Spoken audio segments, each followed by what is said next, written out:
There is a path before you. You are walking in the dense quiet of an early morning forest, and a thick fog hangs in the air, a soft white curtain that muffles all sound. The ground beneath your feet is solid, damp with dew, covered in fallen leaves, but you can only see it for a few feet in front of you. The path you have already walked has vanished behind you, swallowed by the mist, and the path ahead is a complete mystery, an unwritten story hidden in the haze. There is a feeling in this moment of a quiet apprehension, a slight tension of the unknown. But there is also a strange and profound stillness. This forest, this fog, is not just a place. It is the landscape of our lives. We are all walking through this mist. Modern life has taught us to fear the fog. It has sold us the illusion of a clear day, the promise of a perfect map. We are told we must have a 5-year plan, a 10-year projection, a detailed blueprint for a life of purpose and success.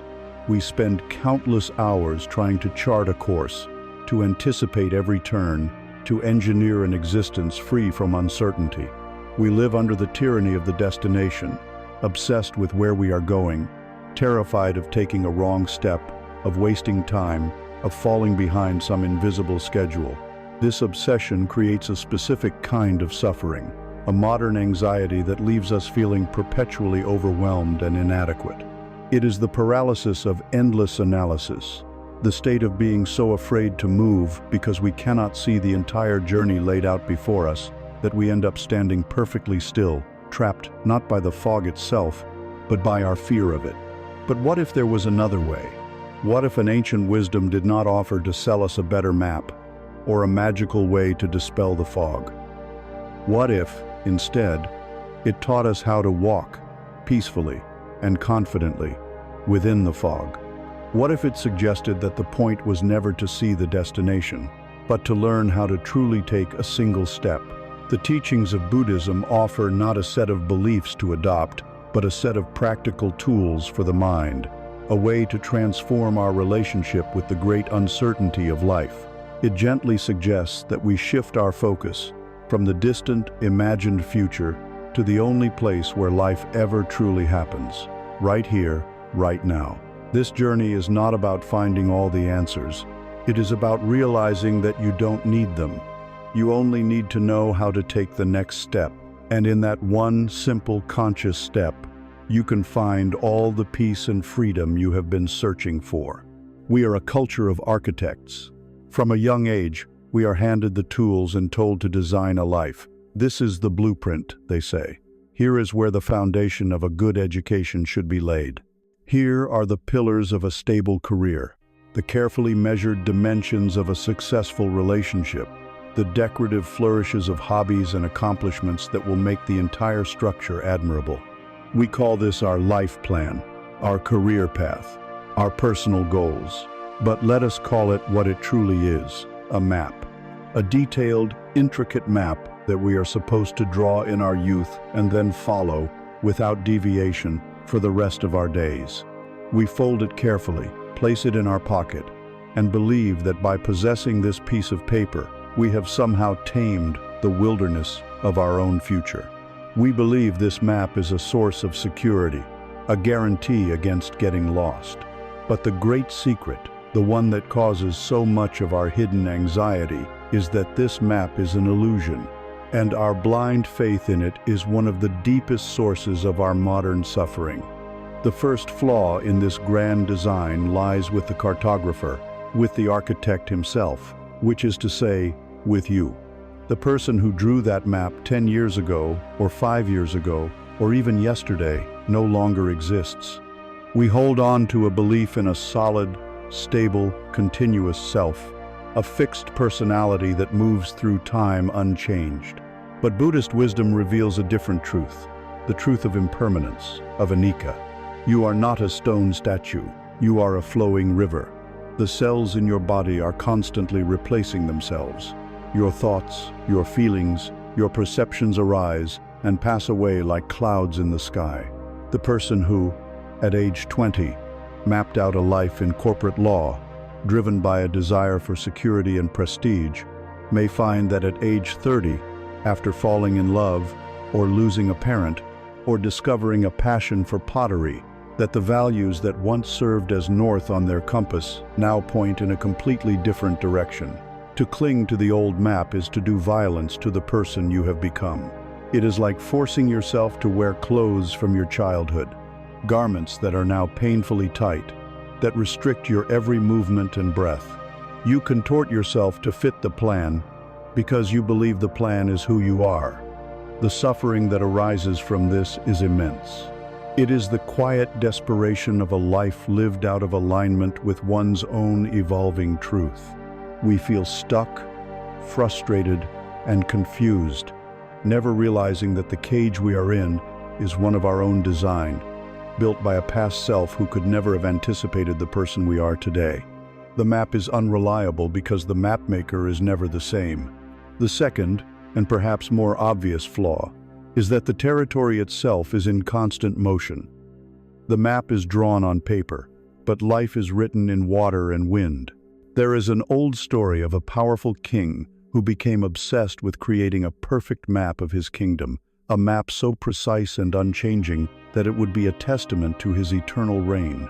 He sent out legions of the finest cartographers, who spent years measuring every mountain, tracing every river, and noting the location of every village. But when they finally returned, their magnificent scrolls were already obsolete. A great flood had carved a new path for the main river. A drought had turned a lush forest into a barren plain.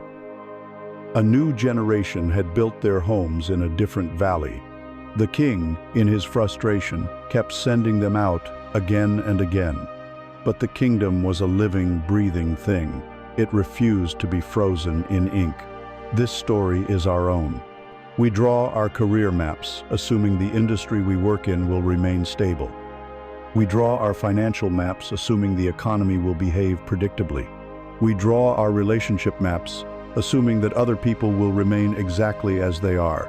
And then, the world does what it always does. It changes. A new technology emerges and makes our job irrelevant. A global crisis shifts the foundations of society. An unexpected opportunity appears, one that was never on our map, and it calls to a part of our soul we didn't know existed. When this happens, our first instinct is to curse the territory for not conforming to our map. We feel that life is unfair, that our plans have been ruined. We experience stress, anger, and despair. But the problem was never with the world. The problem was with the map. The problem was our insistence that a static drawing could ever represent a dynamic, living reality. The attempt to impose our rigid plan onto a fluid world is like trying to build a dam of sand in the middle of the ocean. The universe does not owe you a predictable path. It offers only constant, unrelenting change. This desperate need for a map, for a plan, comes from a very deep place in our psyche. It comes from the ego, that part of our mind that constructs our sense of a separate, solid self. The ego abhors a vacuum, and its greatest fear is the unknown. The vast, unpredictable nature of the future is a terrifying prospect for the ego, because it highlights its own powerlessness. And so, the ego creates the illusion of control. It creates the map. The map is a psychological defense mechanism, a fantasy of a predictable future designed to soothe the ego's existential anxiety. We convince ourselves that if we just plan hard enough, think through every contingency, and stick to the script, we can somehow outsmart uncertainty. We can control life. This clinging to control, this attachment to a desired outcome, is the very heart of what the Buddha called dukkha, or suffering. It is crucial to understand this. The suffering is not caused by the fact that life is uncertain.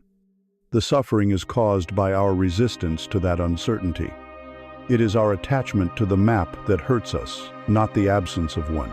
This is not to say that we should wander through life aimlessly, with no sense of direction at all. The wisdom of the middle way offers a powerful distinction. It is the difference between a map and a compass. A map is rigid, prescriptive, and detailed. It tells you every road to take, every turn to make. It creates anxiety when you deviate from its lines. A compass, on the other hand, is fluid and simple. It gives you a general direction, a heading. You might decide your compass is pointing towards a life of greater compassion, or creativity, or service to others. This gives you a meaningful direction, but it leaves the path itself completely open. With a compass, every step is a discovery.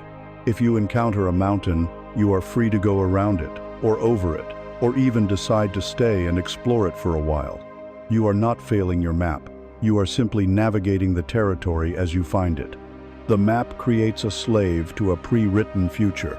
The compass creates a skilled and present explorer. Our culture has taught us to worship the map. The path to peace begins with putting it down. So we see that the perfect map is a triple illusion. It is drawn by a self who no longer exists, to describe a world that is always changing, to satisfy an ego's impossible craving for control. Clinging to it is like clinging to smoke. It is a promise of solidity that dissolves the moment you try to grasp it. The stress and pressure we feel are the symptoms of this impossible struggle. We are trying to force a living, breathing, chaotic world to fit into a neat little box of our own making, and the world simply refuses. So what is the alternative? If we let go of the map of the entire kingdom, are we simply left to be lost in the wilderness? The answer is no. The alternative is to stop looking at the distant horizon, to cease trying to see beyond the fog. It is to let go of the grand illusion, and instead to become intensely, profoundly interested in the one and only thing that is real. The solid ground, right here, directly beneath your feet. Having discarded the map, with its false promises and rigid lines, we might feel a sense of vertigo, a feeling of being untethered and adrift in the vast fog of existence. This is a natural reaction. We have been taught for so long to find our security in planning, in looking ahead, that the idea of letting it go can feel like we are letting go of the controls of a speeding vehicle, but we have not been left with nothing. In letting go of the illusory map of the future, we are invited to discover the only thing that has ever been truly real, truly solid. The ground, the patch of earth upon which we are standing in this very moment. Ask yourself a simple question. When are you alive? Not in the abstract sense, but in the most direct, undeniable way. The answer is not in the landscapes of your memory, nor in the imagined vistas of your future. You are only ever alive, right here, right now. This present moment is the only ground you will ever have. It is the only true home you will ever know. Our minds, however, are relentless time travelers. This is their default setting, a habit conditioned by years of practice. Without our conscious intention, the mind leaps into its time machine. It hurtles forward into the future, a realm of pure imagination. There, it works tirelessly as a scriptwriter and a catastrophist. It rehearses conversations that may never happen, anticipates confrontations, and plays out 1,000 different failure scenarios. It builds elaborate structures of hope and expectation, and equally elaborate dungeons of fear and dread. This mental state of living in the future has a name. We call it anxiety. It is the tension that comes from trying to solve problems that do not yet exist. Then, just as quickly, the mind's time machine rockets backward into the past, a realm of pure memory. There, it works as an archaeologist and a judge, digging up old grievances, replaying embarrassing moments, and passing harsh sentences on our former selves. It is a museum of regrets, a gallery of sorrows. This mental state of living in the past also has a name. We call it regret, guilt, or depression. Caught between these two phantom realms, the imagined future and the remembered past, we are rarely ever home. We are rarely ever here. Peace is the natural state of the present moment. The present moment itself is not inherently stressful or sad. It simply is. It is our flight from it, into the unreal worlds of past and future, that generates the entirety of our psychological suffering. The path back to this home ground is a path of direct experience. It is a shift from thinking about the world to allowing yourself to be touched by the world. There is a profound story in the Zen tradition that illustrates this perfectly. It is said that one day, the Buddha gathered his disciples for a sermon, but instead of speaking, he simply and silently held up a single flower. The assembly of monks sat in confused silence, trying to decipher the intellectual meaning of this gesture. They searched their minds for a complex philosophical teaching, a hidden doctrine, but there was nothing. There was only one disciple, Mahakashyapa, who looked at the flower and simply smiled. In that moment of shared, silent, direct experience, he understood. The truth was not in an idea about the flower. The truth was the flower. The teaching was in the simple, unmediated, present-moment reality of its existence. We live our lives in the opposite way. We do not see a tree, we see the label tree, and our mind immediately floods with associated thoughts. That's a nice oak tree. It probably needs trimming. I should call someone, but that will be expensive. I'm worried about my finances. And just like that, the living, breathing reality of the tree has vanished, replaced by a cascade of future-oriented anxiety. To return to the present is to practice seeing the flower. It is to pause, right now, and simply notice the light in the room, without naming it. To listen to the sounds around you, without judging them as pleasant or unpleasant. To feel the sensation of the air on your skin, or the feeling of your feet pressed against the floor. This is not some esoteric practice. It is the most fundamental act of returning home to the life that is actually happening. This return is not just for the sake of peace. It is the absolute prerequisite for any meaningful action. The past cannot be changed. It is a landscape of stone. The future cannot be acted upon. It is a landscape of clouds. The only point in all of time and space where you have any power, any agency, is right now. The very next step that we are learning to take can only be taken in the present moment. You cannot take a step yesterday, and you cannot take a step tomorrow. You can only lift your foot and place it down, now. All of the energy we expend worrying about the 100th step down the path is energy that is stolen from the first step, the only one that is real. Our obsession with the destination completely paralyzes our ability to begin the journey. Imagine learning to drive a car. If you were consumed with knowing every single street, every traffic light, and every potential obstacle in the entire city before you would even turn the key, you would never leave your driveway. The only way to learn is to get in the car, put your hands on the wheel, and deal with the stretch of road directly in front of you. That is the present moment. It is your steering wheel. It is your point of control.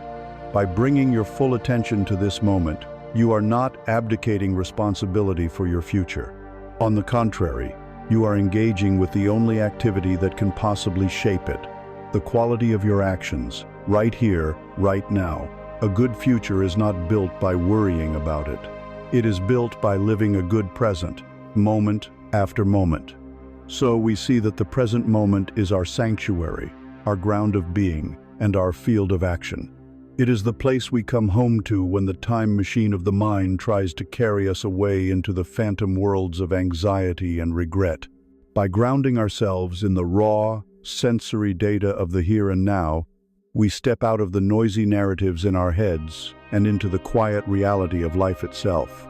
We learn to see the flower instead of just thinking about it. We learn that our only power to move forward lies in our ability to be fully present for the step we are taking today. This is the great antidote to the fear of the unknown. We do not need to see the entire path when we are content and secure on the small patch of ground where we stand. But, as simple as this sounds, the habit of a wandering mind is powerful. It is like a restless animal, always pulling at the leash, eager to run off into the thickets of thought. To live in the present requires a gentle, patient training. We need an anchor. We need something that is always with us, always in the present moment, that we can hold on to steady ourselves when the winds of thought begin to blow. That anchor is not something you need to find or acquire. You already possess it. It is as close to you and as constant as your very own breath. We have established our need for an anchor, a steady point in the whirlwind of the mind that can hold us firmly in the safe harbor of the present moment. We search for complex solutions, for secret techniques, for something outside of ourselves to provide this stability. Yet, the most powerful anchor we could ever ask for has been with us all along, from our very first cry to this exact moment. It is the gentle, rhythmic, and constant companion of our lives. It is our own breath. It is so fundamental, so automatic, that we live our entire lives barely noticing it, like a fish that does not notice the water it swims in. But within this simple biological process lies one of the most profound tools for spiritual awakening and mental peace ever discovered. The practice of paying attention to the breath is the master key that unlocks the door to the present moment. The unique power of the breath as an object of meditation lies in its absolute, unwavering honesty. Your mind is a masterful liar. It can convince you that you are in mortal danger while you are sitting safely in your own home. It can transport you to a painful past event with such vividness that your body relives the trauma. But your breath cannot lie. Your breath is always and only now. You cannot take a breath that is in the future. You cannot hold on to a breath that is in the past. Each inhalation is a fresh beginning, a drawing in of the present moment. Each exhalation is a letting go, a release of what has just passed. It is the physical manifestation of the flow of life itself, a constant rhythm of arrival and departure. To bring your attention to your breath is to bring your attention to the very pulse of reality as it is happening. When your mind is lost in a tangled forest of future worries, the simple sensation of air entering your nostrils is a clear, undeniable signal that you are in fact here, not there, in that imagined catastrophe. Here, when your mind is drowning in a swamp of past regrets, the feeling of your abdomen rising and falling is a gentle reminder that life is still flowing, that a new moment has arrived. The breath is the body's constant, faithful declaration that the only time is now. The practice itself, known in the Buddhist tradition as Anapanasati, or mindfulness of breathing, begins with a radical act of simplicity. It is the art of observation, not of control. Our modern, conditioned mind is a compulsive fixer. The moment we turn our attention to the breath, our first instinct is to try to do something with it, to make it deeper, longer, smoother, more spiritual. We begin to judge it. Is this the right way to breathe? Am I doing it correctly? This, however, is just the ego sneaking in through the back door, trying to turn a practice of peaceful acceptance into another project for self-improvement. The true practice is to let go of the need to control anything at all. It is to become a curious, compassionate scientist of your own inner experience. You simply allow the breath to be exactly as it is. If it is shallow, you notice, the breath is shallow. If it is deep, you notice, the breath is deep. There is no good breath or bad breath. There is only the breath that is happening now. You rest your attention on the physical sensations. Perhaps you notice the subtle feeling of cool air touching the rim of your nostrils as you inhale, and the slightly warmer air as you exhale. Or perhaps you rest your attention on the gentle rise and fall of your chest or your abdomen. You are not thinking about the breath. You are feeling the breath. Your mind will wander. This is not a sign of failure. It is simply what minds do. It will wander 1,000 times. Your task is not to scold the mind, but to gently, kindly, and patiently guide it back 1,001 times to the sensation of the breath. Each time you notice you are lost in thought and you return to the breath, that is a moment of victory. That is the practice. It is a training in letting go, in non-judgment, and in gentle persistence. This simple act of observation has a profound effect. For the breath is the bridge that connects the world of the mind to the world of the body. They are in constant, intimate dialogue. When your mind perceives a threat, whether it is a real tiger or a stressful email, it sends an alarm signal through the body. The sympathetic nervous system kicks in, releasing adrenaline and cortisol. Your heart rate increases, your muscles tense, and your breath becomes rapid and shallow. The body is preparing for a fight or for flight. This is a brilliant survival mechanism, but in our modern world, the threats are chronic and psychological, keeping us in a constant, low-grade state of emergency. Here is where the breath becomes our superpower. The connection is a two-way street. While a stressed mind creates a stressed breath, a calm breath can create a calm mind. By consciously placing your attention on the breath and allowing it to be, without forcing it, it will naturally begin to slow down and deepen. This gentle, conscious breathing activates the parasympathetic nervous system, the body's braking system. It sends a powerful signal back to the brain that says, all is well. You are safe. You can stand down from high alert. Think of a professional deep-sea diver, suspended in the silent, immense pressure of the ocean. The environment is alien and potentially hostile. Yet, the diver remains calm. Why? Because they have a deep and abiding trust in their equipment. They know that as long as they have their tank of air, they have a lifeline. They focus on the steady rhythm of their breathing, the sound of the regulator, and it keeps them anchored and present in a dangerous world. Your breath is your scuba tank for navigating the deep and often turbulent waters of your own mind. It is your portable sanctuary.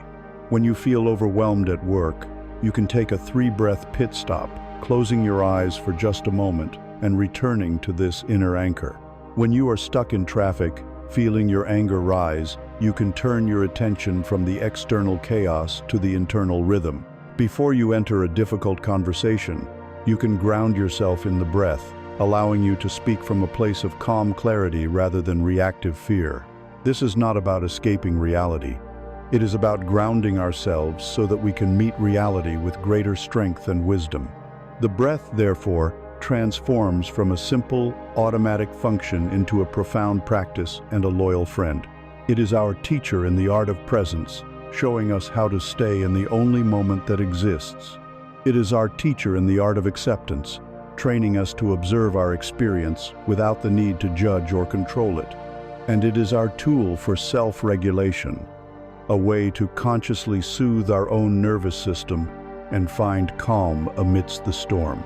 It is the anchor, dropped from the ship of our awareness into the deep, quiet waters of the present moment. And now, with this anchor securely in place, we no longer need to be tossed about by every wave of thought and emotion. We have found a place of stability. From this stable platform, we can now afford to do something that once seemed impossible. We can turn and face the waves directly. We can begin to look with courage and a newfound curiosity at the most powerful force that keeps us paralyzed, the great monster that lurks in the fog of the unknown. We can begin to investigate the nature of fear itself. Having found our anchor in the breath, we have created a small island of stability in the midst of the mind's restless ocean. But this stability does not mean the storms will cease. The waves of thought and emotion will still arise, and none is more powerful, more imposing than the great wave of fear. Our lifelong training has taught us only 2 responses to this wave: to turn and paddle frantically away from it, an act of avoidance, or to brace ourselves and try to smash through it, an act of aggression. The wisdom of the Buddha suggests a 3rd, revolutionary path. What if, instead of running from the wave or fighting it, we learn to surf it? What if our goal was not to banish fear from the kingdom of our mind, but to change our very relationship with it? This path begins not with a declaration of war, but with a gesture of peace. It is the practice of befriending fear. To begin this practice, we must first understand the nature of this visitor. Fear is not a personal failing or a sign of weakness. It is a deeply intelligent, ancient, and impersonal biological response, hardwired into our nervous system for one purpose: to keep us alive. When our ancestors roaming the savannah encountered a lion, a jolt of fear was the most useful thing in the world. It was a surge of pure energy, delivered by adrenaline and cortisol that prepared the body for immediate, life-saving action, to fight or to flee. That raw physical sensation, the racing heart, the shallow breath, the electric tension in the muscles, what we can call the first fear. It is clean, it is useful, and it passes quickly once the danger is gone. The problem in our modern world is that the lions we face are rarely so immediate or so physical. Our lions are the fear of public speaking, the fear of financial insecurity, the fear of rejection, the fear of not being good enough. Our nervous system, however, doesn't always know the difference. It reacts to a looming deadline or a difficult conversation with the same primal alarm as it would to a predator. And then, we add a uniquely human layer of suffering. We experience a second fear, the fear of the feeling of fear itself. We judge ourselves for it. We think, I shouldn't be feeling this. I am weak. There is something wrong with me. This judgment, this story we tell ourselves about the fear, is what turns a momentary physical sensation into a chronic state of mental anguish. Courage, then, is not the absence of the first fear. Courage is the compassionate refusal to indulge in the second. Our instinctive reaction to this uncomfortable feeling is to declare war on it. We try to suppress it, to numb it, to distract ourselves from it, to argue with it, to force it out of our awareness. But this is a war we can never win, because fear is a part of us. The energy of resistance only serves to feed the very thing we are trying to destroy. Imagine trying to hold a beach ball underwater. It takes enormous, constant effort. The moment you relax your guard, the ball shoots to the surface with even greater force. This is precisely what happens when we try to suppress our fear. The struggle is exhausting. It drains us of the very energy we need to navigate our lives, to take creative risks, to be vulnerable in our relationships, to take the next step on our path. This internal battle is the very source of the feeling of being paralyzed or stuck. It is not the fear itself that freezes us. It is the exhaustive, all-consuming civil war we wage against it. We become so preoccupied with fighting the monster in our own basement that we never get around to actually living in the house. The path to freedom is to stop fighting. It is to drop the weapons, turn on the light, and walk down the stairs to see what is actually there. This is where we can learn from the story of the Buddha and Mara. Mara is a figure in Buddhist mythology who represents the forces of temptation, distraction, and fear. As the Buddha sat on the verge of enlightenment, Mara appeared before him, first as a seductive vision, then as a terrifying army, all in an attempt to knock him from his path. The Buddha did not fight. He did not run. He simply remained seated, touched the earth to bear witness to his right to be there, and acknowledged his visitor. In later stories, Mara would visit the Buddha regularly, and instead of treating him as an enemy, the Buddha would calmly say, "I see you, Mara," and invite him to sit for tea. He met the embodiment of fear with mindfulness and hospitality. As soon as Mara was seen, acknowledged, and accepted, he lost his power to disrupt. This is the model for our own practice. When the wave of fear arises, our first step is to drop the story and simply acknowledge the reality of the moment. We can say to ourselves gently, "Ah, fear is here. I see you." Having acknowledged its presence, we do not engage with the story it is shouting in our mind. Instead, we bring our curiosity into our body, the place where fear actually lives as a raw sensation. Where do you feel it? Is it a tightness in your throat? A hollow knot in your stomach? A buzzing energy in your hands and feet? A coldness spreading through your chest? You bring the same gentle, non-judgmental awareness that you brought to the breath, to these physical sensations. You are not trying to make them go away. You are simply getting to know them. You are observing them as you would observe a weather pattern, with a neutral scientific curiosity. As you stay with the raw sensations, you begin to notice that they are not solid and permanent. They change, they intensify, they soften, they move. By grounding the experience in the body, you separate the clean, first fear from the toxic, second fear of the story. You see that the story I'm going to fail, everyone will laugh at me, I'll end up alone as just a collection of thoughts, and the physical sensation is just energy moving through your body. You are neither the story nor the sensation. You are the awareness that is observing both. From this place of mindful distance, you can even begin a gentle dialogue. You can ask the fear with genuine compassion, as you would ask a frightened child, "What are you trying to protect me from?" You are shifting your stance from adversary to ally. You are recognizing that fear, at its core, has a positive intention. It is a misguided bodyguard, working from an old script, trying to keep you safe from perceived harm. When you ask this question, the answer that arises might be, "I'm trying to protect you from being embarrassed," or "I'm trying to protect you from the pain of failure." When you hear this, you can thank it for its service. "Thank you for trying to protect me. I understand you are trying to help, but I am safe now. I can handle this." By meeting fear with understanding instead of resistance, its clenched fist begins to relax. It has been seen, heard, and acknowledged. And like Mara, once it has been offered tea, it no longer holds the same terrifying power. This practice of befriending fear is a radical act of self-compassion. It is the end of the inner war.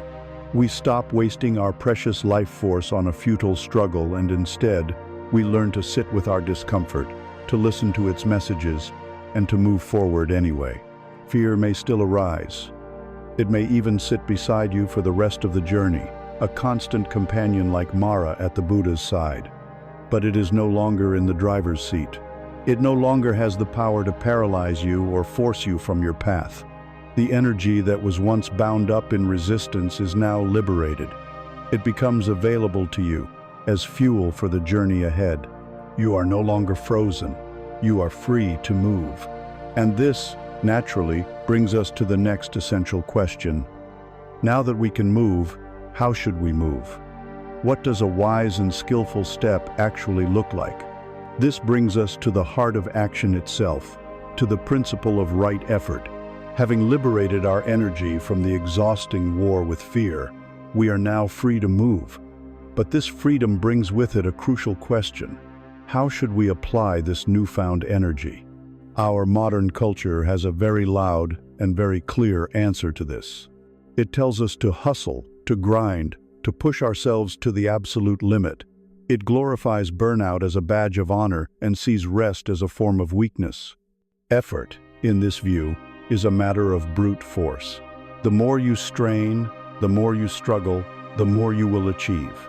But this philosophy, as many of us have discovered, is a recipe for exhaustion, anxiety, and a deep sense of inner friction. The wisdom of Buddhism offers a radically different approach, a path of intelligence over brute force. It is called Shan Tin Tun, or right effort. It is the art of moving through the world not with the tense, desperate force of a clenched fist, but with the focused, graceful power of an open hand. There is a beautiful story that perfectly captures the essence of this principle. It concerns a monk named Sona, who was so zealous in his practice that he pushed himself to the brink of collapse. He had been a wealthy merchant's son, accustomed to a life of luxury, and in his desire to prove his dedication, he practiced walking meditation with such intensity that the stone path became stained with the blood from his torn feet. Yet, despite his heroic efforts, he felt no closer to peace or enlightenment. He was filled with frustration and despair, ready to give up and return to his old life. The Buddha, perceiving his struggle, went to him. He knew that in his lay life, Sona had been a master musician, renowned for his skill with the lute. The Buddha did not offer a complex philosophical discourse. Instead, he asked a simple question. "Sona," he said, "tell me, as a musician, what happens if you tune the strings of your lute too tightly?" Sona replied, "Lord, if the strings are too tight, they will break."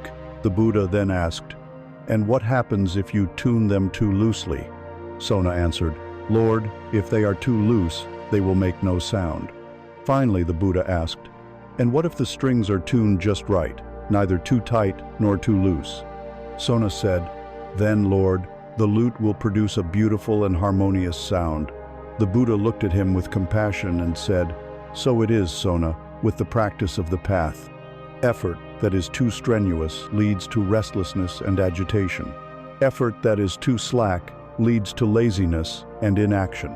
Tune the effort of your practice like you would tune your lute, and you will find the way." This parable of the lute is our guide. Right effort is the art of tuning our energy. It is a middle path between the two extremes we so often fall into: the frantic, teeth-gritting struggle that leads to burnout, and the passive, resigned apathy that leads to stagnation. It is a wise, balanced, and sustainable application of our will. This wisdom is further clarified in a practical framework, a way to tend to the inner landscape of our mind as a skillful gardener would tend to their garden. This is the fourfold nature of right effort.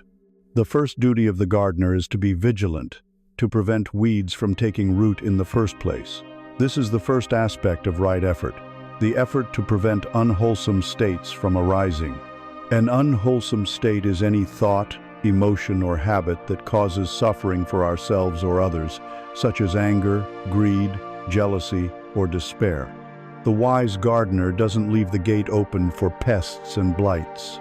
Similarly, we can learn to guard our senses. We recognize what triggers our negativity. Perhaps it is endlessly scrolling through social media that fuels our envy, or consuming a constant diet of sensationalist news that fuels our anger and fear. The effort to prevent is the proactive wisdom to turn away from these triggers when we can, not out of weakness, but out of a profound act of self-care. It is the effort to choose what we feed our minds. The second duty of the gardener is to deal with the weeds that have already sprouted. This is the second aspect, the effort to abandon unwholesome states that have already arisen. No matter how vigilant we are, weeds will appear. A sudden burst of anger, a wave of self-pity, a pang of jealousy. Our conditioned reaction is either to indulge the weed, watering it with more and more attention until it takes over the garden, or to violently try and rip it out, which often just spreads its seeds. Right effort offers a different way. It is the effort to apply mindfulness. We see the weed clearly. We acknowledge it without judgment. Ah, anger is here. We watch it with the curiosity we learned when befriending fear. And then we gently, skillfully, release our attention from it. We let it wither from lack of nourishment. We return our focus to our breath or to a more wholesome activity.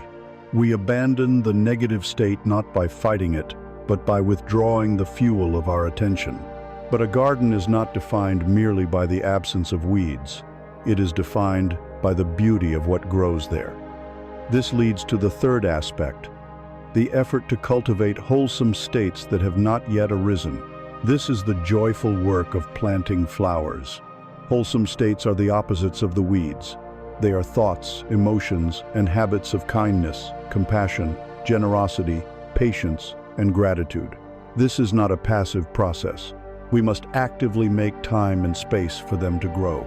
This is the effort you make when you choose to sit for a few minutes and practice loving-kindness meditation, deliberately sending good wishes to yourself and others.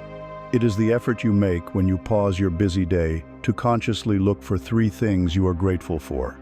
You are actively sowing the seeds of joy and peace in the soil of your mind. Finally, the fourth duty of the gardener is to care for the flowers that have bloomed.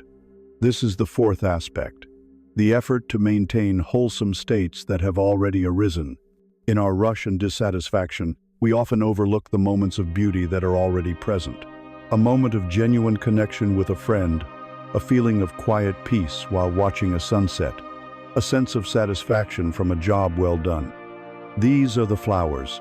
The effort to maintain them is the practice of savoring. Instead of immediately moving on to the next thing, we pause. We allow ourselves to fully feel the joy, the peace, the gratitude. We let it sink in. We appreciate it. By doing this, we are not only enjoying the flower, but we are also strengthening its roots, making it more likely to bloom again in the future. We are literally rewiring our brains for happiness. When we bring this fourfold wisdom to our central theme of taking the next step, its practical power becomes clear. The right effort in taking a single step is not about a massive, heroic leap. It is about the quality of energy we bring to that simple movement. We prevent unwholesome states by not cluttering our minds with 100 worries about the destination before we even start. We abandon unwholesome states by noticing the arising of fear or self-doubt mid-step and gently letting it go, returning our focus to the simple motion. We cultivate wholesome states by taking the step with a conscious intention of curiosity, courage, or kindness. And we maintain wholesome states by allowing ourselves to feel the quiet satisfaction of having simply moved forward without judgment. The energy is like a great river, steady, powerful, and clear. It is not the violent, agitated flood of being too tense, nor is it the stagnant, swampy pool of being too slack. Right effort, therefore, is the art of wise living. It is the discovery that true effectiveness comes not from more force, but from less friction. It is the compassionate management of our own precious energy, turning away from that which harms us and actively nourishing that which helps us. It is the skill of tuning the instrument of our being so that it can produce a clear and beautiful note. And every action, every step taken with this wise and balanced effort is a cause. It is a seed planted in the garden of the world, and every seed, inevitably, will bear fruit. This brings us face to face with one of the most profound and misunderstood laws of the universe. It leads us to the doorstep of karma. With every step guided by right effort, we are not just moving through space, we are engaging in the fundamental act of creation. Each action, each word, each thought is a cause that ripples out into the world and into the landscape of our own mind. This brings us to a word that is heavy with mystery, misunderstanding, and often a sense of dread. The word is karma. For many, karma is imagined as a cosmic ledger book, kept by an unseen judge who doles out punishments and rewards for our past deeds. It is seen as a synonym for fate, a rigid destiny that was sealed long ago, leaving us as helpless puppets playing out a pre-written script. This interpretation, however, is a profound distortion. To understand karma through the lens of Buddhist wisdom is to discover not a prison of fate, but the very key to our own liberation. It is to realize that you are not the prisoner of your karma, you are the creator of it. Let us begin by stripping away the superstition. The law of karma is not a moralistic judgment from a divine entity. It is a natural law, as impersonal and as reliable as the law of gravity. Gravity does not punish you for stepping off a cliff. It simply operates, consistently and without prejudice. In the same way, karma is not a punishment for a bad action. The word karma itself, in the ancient Pali language, simply means action or deed. The law of karma, then, is the law of action and result of cause and effect. It is the simple and observable truth that our actions have consequences. This understanding is incredibly freeing because it removes the elements of blame, shame, and fear. There is no one to blame for the circumstances we find ourselves in, and no one to fear who might punish us in the future. There is only the elegant, intricate, and impersonal unfolding of cause and effect.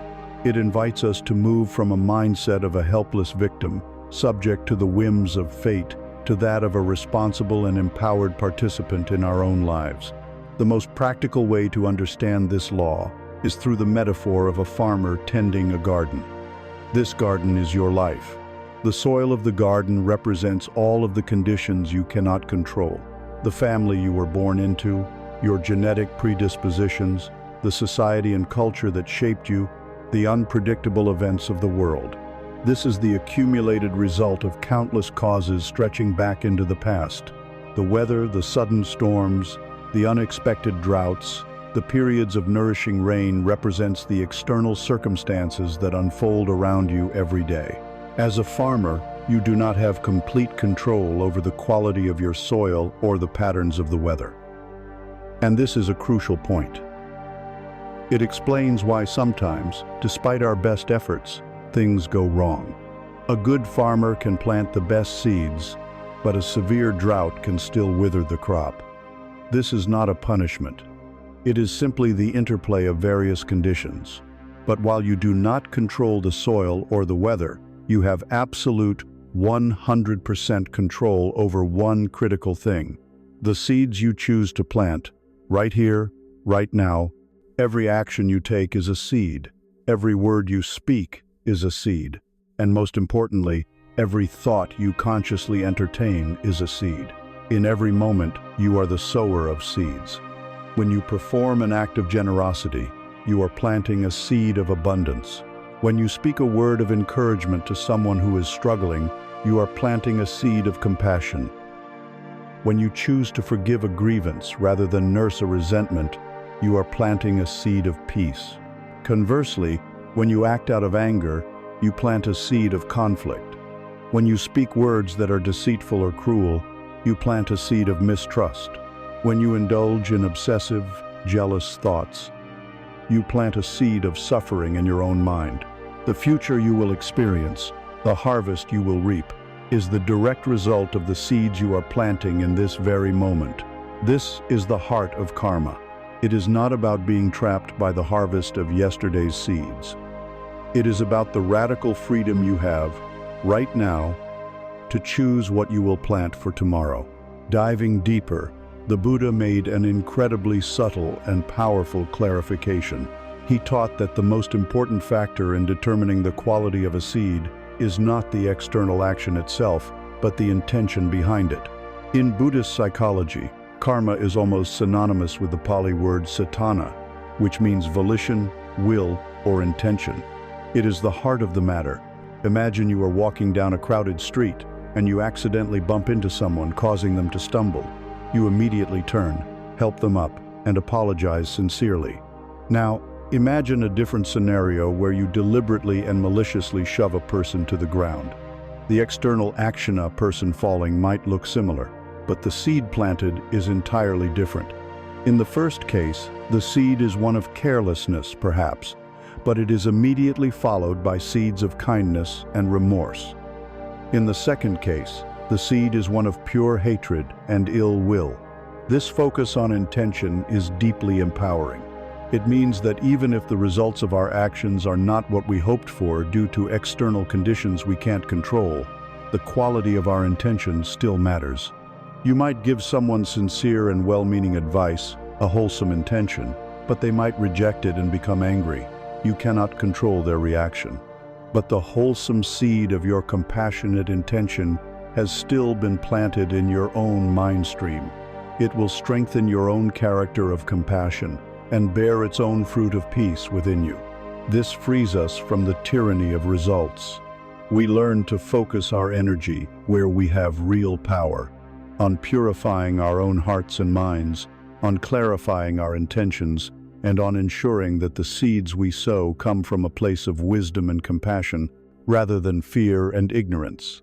Therefore, the law of karma, when properly understood, is the ultimate principle of personal responsibility and boundless potential. It is the engine of our own evolution.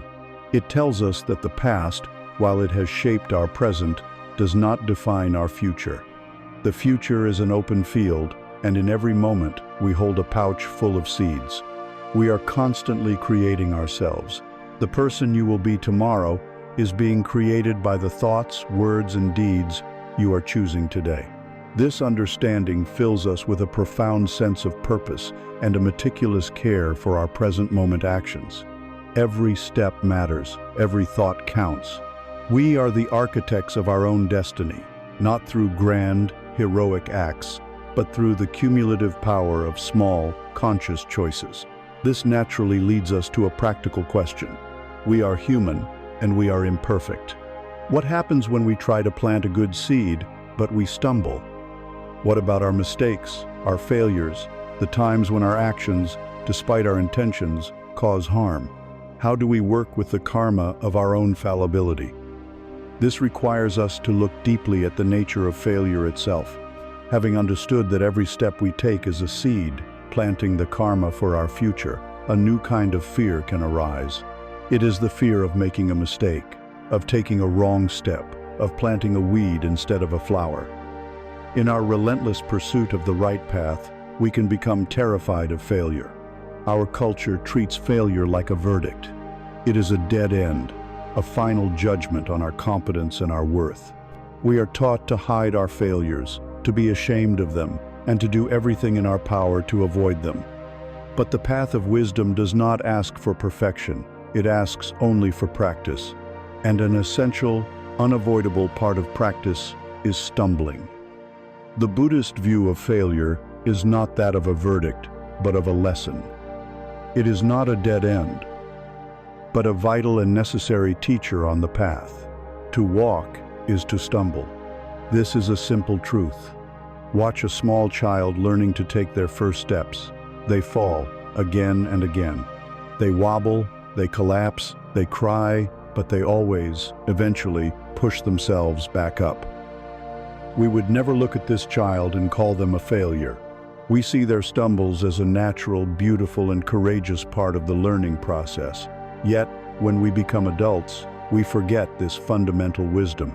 We expect ourselves to navigate the infinitely more complex path of life with perfect, flawless grace. The reality is that the only people who never stumble are those who are too afraid to ever take a step, those who remain sitting on the sidelines of their own lives. To fail means you were in the arena. It means you were brave enough to try. It is a sign not of weakness but of courage. The path to wisdom is not a pristine, perfectly paved highway. It is a winding, earthen trail, and it is meant to be marked by our own footprints, mud, stumbles, and all. The real suffering of failure comes not from the fall itself, but from what we do after we have fallen. The Buddha taught this through a powerful metaphor known as the second arrow. Imagine you are walking through a forest, and you are suddenly struck in the arm by an arrow. This is painful. This is the first arrow. It is the initial, objective event of the failure. The project at work did not succeed. You said something hurtful to a loved one. You lost your temper. This first arrow is an unavoidable part of life. As long as we are alive, we will experience sickness, loss, disappointment, and we will make mistakes. There is a certain clean, simple pain to this first arrow. But what do we usually do next? We take out a second arrow and we shoot it into ourselves in the very same spot. This is the arrow of judgment, blame, and self-recrimination. It is the inner voice that screams, "I am such an idiot. How could I have been so stupid? I always mess everything up. I am a complete failure." This second arrow is the source of the vast majority of our suffering. It is the difference between the clean pain of a mistake and the toxic, festering wound of shame. And the most important thing to realize is this: the second arrow is entirely optional. We are the ones who shoot it. The practice, then, is to learn how to feel the pain of the first arrow without reaching for the second. It is to meet our own mistakes, not with harsh judgment, but with a radical act of self-compassion. Instead of asking, "What is wrong with me?" we learn to ask the far more skillful and healing question, "What is this here to teach me?" This single question has the power to transform failure from a source of shame into a source of profound wisdom. This compassionate, realistic view of failure is beautifully captured in a story about the great Thai forest master Ajahn Chah. He would often hold up a simple drinking glass for his students. He would say, "For me, this glass is already broken." He explained that he expected it to break. Its nature is to be fragile and impermanent. Therefore, while it is still whole, he could use it, admire it, and enjoy it for what it was. But when the wind knocked it over, or it slipped from his hand and shattered on the floor, he could look at the pieces and say simply, "Of course." He did not suffer, because he was not clinging to an unrealistic expectation of its permanence. Our plans, our goals, our projects, our very ideas of how our lives should unfold are all like this glass. They are already broken. They are, by their very nature, impermanent and subject to conditions beyond our control. To understand this is not to become cynical or to stop trying. It is to become humble. Humility is the great gift of failure. It is the ego's great antidote. Our ego wants to believe that we are in control, that we are the master architects of our lives, that our plans are infallible. Failure is the universe's gentle, or sometimes not so gentle, reminder that this is an illusion. It cracks the hard shell of our arrogance, and in that crack, the light of wisdom can enter. Often, the greatest moments of growth and redirection in our lives come directly after our greatest perceived failures. It is only when the path we were so certain was the right one crumbles into dust that we are forced to lift our heads, look around, and discover a new, more authentic way forward that we never would have seen otherwise. Therefore, we can learn to welcome our failures as we would welcome a stern but brilliant teacher. We see that stumbling is a sign of our own courage to walk. We learn to feel the sting of the first arrow without shooting the second, meeting our imperfections with kindness. And we hold our plans lightly, like a John Cha's glass, knowing they are already broken, which frees us to engage with them more fully and less fearfully. This profound shift in our relationship with our own fallibility does something remarkable to the heart. It softens it. A heart that has learned to be compassionate with its own mistakes cannot help but to look upon the mistakes of others with a new and deeper understanding. When we see someone else stumbling, a friend, a colleague, a family member, we no longer see it from a place of judgment or superiority. We see a reflection of our own human journey. We recognize their struggle as our own. This shared recognition of our beautiful, messy, imperfect human condition is the very thing that dissolves the illusion of our separateness. It moves us from the cold isolation of individual failure and into the warm, supportive embrace of community. It shows us that while we must walk our own path, we do not have to walk it alone. Having learned to meet our own failures with the grace of self-compassion, a remarkable thing begins to happen. Our hearts soften. The harsh inner critic, once so loud and dominant, begins to quiet down, and in its place, a gentle voice of understanding emerges. This inner kindness naturally begins to radiate outward. When we see another person stumble, we no longer feel the sharp edges of judgment or comparison. Instead, we feel a pull of recognition, a sense of shared humanity. This compassionate connection to others is not a side effect of the path. It is the path itself. Our culture often romanticizes the image of the spiritual seeker as a lone wolf, a solitary hermit on a remote mountaintop, finding enlightenment in isolation. But the wisdom of the Buddha paints a very different picture. It tells us that while the journey is deeply personal, it is not meant to be taken alone. It shows us that one of the most essential sources of strength and wisdom is found in the warm, supportive embrace of community. The myth of radical individualism is one of the heaviest burdens we carry. We are taught from a young age to be self-sufficient, to solve our own problems, to pull ourselves up by our own bootstraps. We come to believe that needing help is a sign of weakness, and that to admit our struggles is to admit defeat. This creates a profound and painful sense of isolation. We walk through our lives convinced that our secret fears, our hidden insecurities, and our deep-seated anxieties are uniquely our own. We feel like we are the only one who feels lost in the fog, the only one who secretly fears they are not good enough. This belief in a separate, isolated self is, from the Buddhist perspective, the fundamental illusion that gives rise to all our suffering.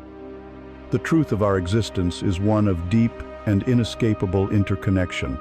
Just as a single wave cannot be separated from the ocean, we cannot be separated from one another. To deny our need for connection and community is to deny our most fundamental nature. To insist on walking the path entirely alone is not an act of strength. It is an act of resistance against the very fabric of reality. This truth is enshrined at the very heart of the Buddhist tradition in what are known as the three jewels, or the three refuges. These are the three pillars that a practitioner relies upon for guidance and support. The first is the Buddha, representing the enlightened potential that exists within all beings, the capacity for wisdom and compassion that is our birthright. The second is the Dharma, the teachings themselves, the map of principles and practices that guide us on the path. The third, and of equal importance to the other two, is the Sangha. Traditionally, Sangha referred to the community of ordained monks and nuns, but in its most profound and accessible meaning for us today, Sangha refers to the community of spiritual friends. The Buddha often spoke of the immense value of having a Kalyana Mitta, a Pali term that means a noble friend or a virtuous friend. A Sangha is a community of noble friends. This is not just any group of people. It is a community bound by a shared intention, the intention to wake up, to be more present, and to support one another in living a life of greater awareness and compassion. It is a space where we can speak our truth without fear of judgment, where our vulnerabilities are met not with criticism, but with kindness. It is a group of people who gently remind us of our own best intentions when we get lost, and who reflect back to us the wisdom and strength we sometimes cannot see in ourselves. The power of such a community is beautifully illustrated in a simple parable. A wise father, sensing his life was coming to an end, called his children to his bedside. He handed one of them a single, thin stick and asked them to break it. The stick snapped easily. He then gathered a number of sticks together, bound them tightly into a bundle, and asked his children to break the bundle. Try as they might, with all their combined strength, they could not break it. The father looked at them and said, "Remember this lesson. Alone, you are fragile and easily broken, but together, bound by love and mutual support, you are unbreakable. We are those sticks. Alone, buffeted by the pressures of modern life and the storms of our own minds, we can feel fragile, brittle, and on the verge of snapping. But when we come together, when we bind ourselves in a community of shared purpose and trust, we discover a collective resilience that we could never possess on our own. Finding or creating a Sangha in our modern, fragmented world is a conscious act of spiritual practice. It might be a local meditation group where you can sit in silence with others and share your experience. It could be a book club that chooses to read meaningful texts and discuss them with honesty and depth. It could be a small group of trusted friends who make a conscious pact to support one another's growth, to check in regularly, and to listen with their full attention. It can even be a carefully chosen online community, a space free from the usual cynicism of the internet, where people from around the world gather to share their practice. The form is less important than the function. The function is to have a place where you can let down your guard and be seen. The simple act of speaking your difficulties out loud to a compassionate listener can lessen their weight by half. And the profound experience of hearing someone else articulate the very same fear you thought was your own private shame is a powerful medicine. It shatters the prison of your isolation and makes you realize you are part of a larger human family, all walking this path together. So we see that the path is not a solitary ascent up a lonely mountain. It is more like a shared pilgrimage, a journey we take side by side. The Sangha is our traveling companions, our support crew, the ones who offer us a hand when we stumble and who rejoice with us when the sun breaks through the clouds. This sense of being held, of being supported by our community, gives us a profound feeling of safety and security. It gives us the courage to do the deeper work that is required on the path. With the strength of our friends at our back, we can finally find the courage to stop, to take off the heavy backpack we have been carrying for so long, and to look honestly at what is inside. We can begin the essential and liberating work of examining the old beliefs, the painful memories, and the heavy burdens we have been carrying, and start the process of letting them go.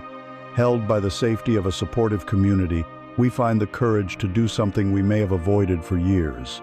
We finally agree to stop, to take a moment from our relentless forward march, and to gently slide the heavy backpack from our shoulders. We have been carrying it for so long that its weight has become normal, a familiar ache that we have learned to ignore. But now, in this moment of stillness, we can look at it with fresh eyes. We can unbuckle the straps and begin to examine, with curiosity and kindness, what we have been carrying all this time. Inside, we find a jumble of things: heavy stones of past regrets, faded photographs of old identities, rigid blueprints for a future that never arrived, and countless objects of opinion and belief that we have clung to for a sense of security.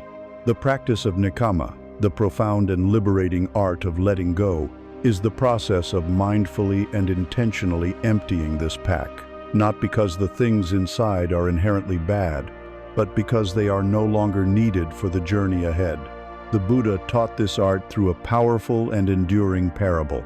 He told the story of a person on a journey who comes to the bank of a vast and dangerous river. On this shore, there is fear, confusion, and suffering. The far shore represents peace, safety, and liberation. There is no bridge to cross and no ferry to take. But the person is resourceful. They do not give up. They gather reeds, sticks, branches, and vines, and with skillful effort, they bind them together to build a simple raft. Holding onto the raft, they paddle with their hands and feet, and through their own effort, they safely cross the turbulent water and arrive on the far shore. Standing there, safe and sound, the Buddha then posed a critical question to his monks. What, monks, should this person do with the raft? Should they think to themselves, "This raft has been so helpful to me. It saved me from the dangerous waters. Out of gratitude, I should hoist it onto my shoulders and carry it with me for the rest of my journey?" The monks replied that no, that would be a foolish thing to do. The wise course of action would be to beach the raft, to express gratitude for its service, and to leave it behind at the water's edge, continuing the land journey light and unburdened. The Buddha then explained, "So it is, monks, with the teachings. The Dharma is like a raft. It is taught for the purpose of crossing over, not for the purpose of holding on to." This parable is a masterclass in the art of living. The raft represents everything we use to navigate our lives: our beliefs, our philosophies, our rules and rituals, our meditation techniques, our relationships, our accomplishments, and even our past spiritual insights. These are essential tools. They help us cross the dangerous rivers of despair, confusion, and fear. But they are tools, not treasures to be hoarded. To cling to them after they have served their purpose is to mistake the vessel for the destination. How many of us are carrying old rafts on our backs? We might be clinging to a religious belief from childhood that no longer nourishes us, but we are afraid to let it go. We might be clinging to a past success, a former identity as a great athlete or a successful executive that now feels more like a prison than a source of pride. We might even cling to a specific meditation technique, insisting it is the only way, even when our practice has become dry and lifeless. The art of letting go is the wisdom to know when a raft has served its purpose. It is the courage to leave it at the shore and to walk forward into new territory with open hands. When we open our own metaphorical backpacks, we find many kinds of rafts. Some of the heaviest are the stones of the past. These are the old grievances we refuse to release, the arguments we endlessly replay in our minds, the mistakes we have not forgiven in ourselves or in others. We carry them thinking that our grip on them somehow punishes the other person, or that our self-flagellation is a form of justice. But in reality, we are the only ones suffering under their weight. To practice letting go of these stones is the practice of forgiveness. Forgiveness is not about condoning a harmful action. It is the deeply personal, practical act of refusing to carry the poison of resentment in our own hearts for one more day. It is the choice to put the stones down, not for anyone else's sake, but for our own freedom. We also carry the fog of the future. This baggage takes the form of our rigid expectations. We have intricate, unspoken blueprints for how life should be. Our partner should be more romantic. Our children should be more grateful. Our career should be more fulfilling. We are clinging to a fantasy, a raft we built in our minds, And we suffer immensely when the raw, unpredictable river of reality doesn't conform to our plans. Letting go, in this context, means relaxing our white-knuckled grip on control. It is the willingness to release our rigid attachment to specific outcomes and to meet life as it actually is, with flexibility and an open mind. It is the shift from demanding that life follow our script to becoming a curious and engaged reader of the story that is actually unfolding. And then there is the simple clutter of the present. We accumulate so many things, both physical and mental. Our homes are filled with objects we don't use, kept out of a vague fear that we might need them someday. Our minds are filled with a cacophony of second-hand opinions, rigid judgments, and useless information that we defend as if our lives depended on them. Letting go of this clutter is the practice of simplicity. It is cleaning out a closet and feeling the lightness that comes with it. It is relinquishing the need to be right in a pointless argument. It is choosing to not have an opinion on every single issue. It is the creation of outer and inner space. This liberating art is not something we practice only when facing a major life crisis. It is a muscle we build through small, daily acts of release. We don't start by trying to forgive our deepest wound. We start by letting go of our irritation at the person who cut us off in traffic. We don't start by renouncing all our worldly possessions. We start by donating a box of books we know we will never read again. We let go of the need to check our phone for just 1 hour. We let go of a single loop of anxious thought and return to our breath.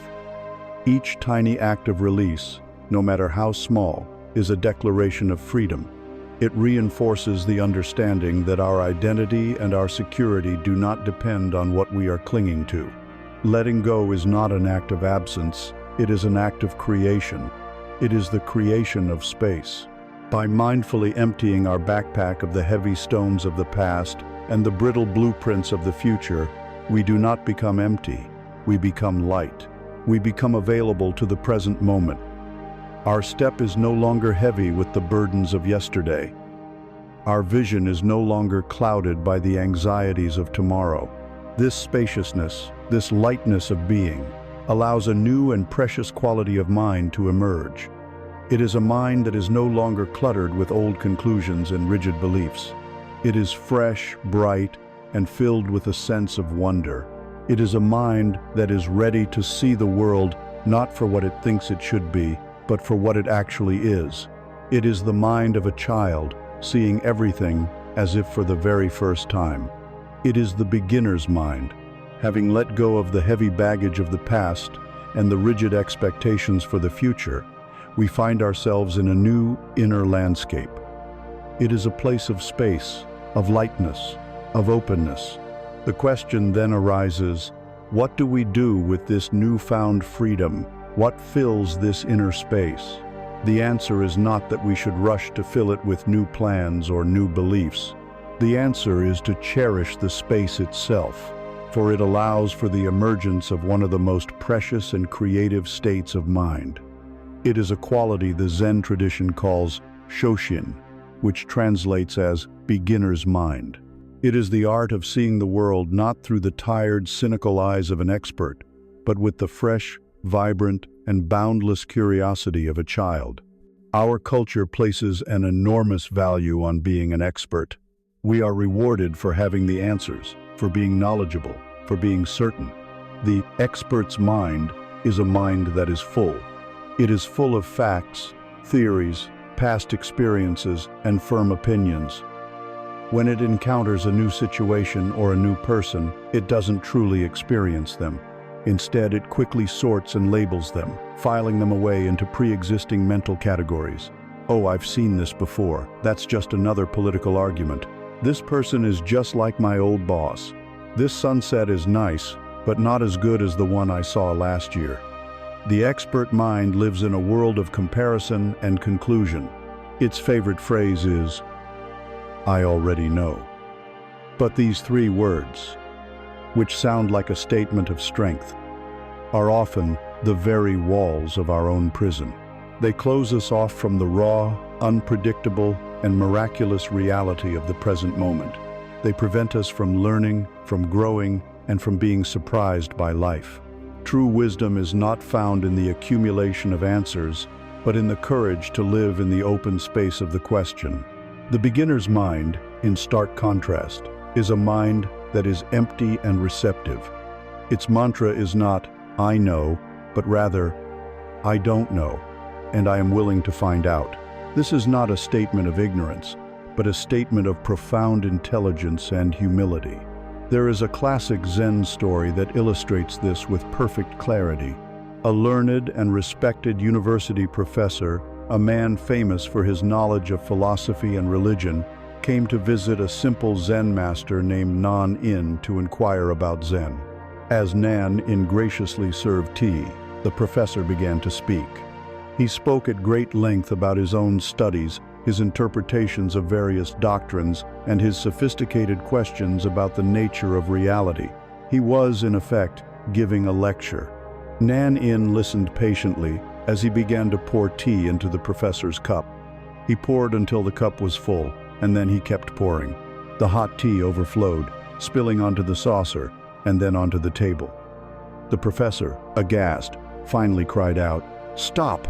The cup is overfull. No more will go in." Nan calmly placed the teapot down, looked at the professor and said, "Like this cup, you are full of your own opinions and speculations. How can I show you Zen unless you first empty your cup? We are all this professor. Our cups are overflowing. They are full of our ideas about who we are, our judgments about who other people are, our rigid beliefs about how the world works, and our memories of how things have always been. This fullness prevents us from truly tasting the fresh tea of the present moment." To cultivate beginner's mind is the practice of consciously and temporarily setting our cup down. It is the willingness to suspend our certainty, to let go of our labels, and to encounter life directly, without the thick filter of our own expertise. We don't have to permanently abandon our knowledge. The professor doesn't have to renounce his academic career. He simply has to be willing to be an empty student in the presence of the teacher. We must be willing to be students of reality. This practice can transform the most mundane aspects of our lives into sources of wonder.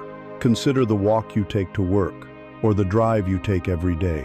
You have seen it 1,000 times. Your expert mind says, "I know this route," and it immediately tunes out. You arrive at your destination with no memory of the journey, your mind having been lost in thought the entire time. What would it be like to walk that path with beginner's mind? To notice the specific quality of the light today? To see the face of a stranger as if for the first time? To hear a bird song as if you had never heard one before? The path has not changed, but your experience of it becomes infinitely richer. This practice can revitalize our relationships in a profound way. We often interact with our loved ones, especially those we have known for a long time, through the densest of filters. We don't listen to what our partner, our child, or our friend is saying to us right now. We hear their words through the thick, muffling static of every past argument, every assumption, and every expectation we have about them. We think, "Oh, here they go again," and we stop listening. We are reacting to a memory, not a person. To offer someone your beginner's mind is one of the greatest gifts you can give. It is to listen with the genuine intention of discovering who they are in this moment, without the baggage of who they were yesterday. It is to look at them with fresh eyes, and in doing so, you give them the space to be someone new. Shoshin, the beginner's mind, is not a special state we must struggle to achieve. It is our natural state, the state we were all born with. It is the mind of a child who can be endlessly fascinated by a simple wooden block. We lose this quality as our cups become full of the clutter of knowledge and experience. To practice letting go, as we explored in the last section, is the act of emptying the cup. To practice beginner's mind is to delight in that spaciousness. It is the key to creativity, to genuine connection, and to lifelong learning. It is the joyful realization that no matter how old we get, the world can be born anew for us in every single moment. This mind, which is open, curious, and unburdened by the need to know, is no longer afraid of silence or emptiness. In fact, it is drawn to it. It understands that the most profound answers are not found in more noise, more information, or more concepts. They are found in the pauses, in the gaps between the thoughts. Having emptied our cup, we are now ready to let it be filled, not with more tea, but with the deep, resonant wisdom of stillness itself.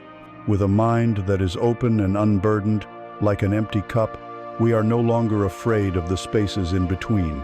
We are no longer terrified of silence. This is a radical departure from the default setting of our modern world. We live in an age that worships noise. Our lives are saturated with a constant, relentless stream of input, the endless scroll of social media feeds, the notifications pinging on our phones, the podcasts playing in our ears during every commute, the television chattering in the background of our homes. We have become so accustomed to this symphony of distraction that silence itself can feel threatening. It can feel empty, boring, or unproductive. We rush to fill every available gap with more sound, more information, more stimulation, terrified of what we might find if we were ever left alone with just ourselves. But the wisdom of the ages tells us that we have it backwards. The constant noise is not a sign of a full life. It is a barrier to a deep one. And the answers, the clarity, and the peace we so desperately seek are not found in more noise, but are waiting for us, patiently, in the profound power of stillness. This relentless external noise creates a corresponding internal chaos. Our minds learn to mimic the environment they inhabit. A mind that is constantly bombarded with information becomes a mind that constantly chatters.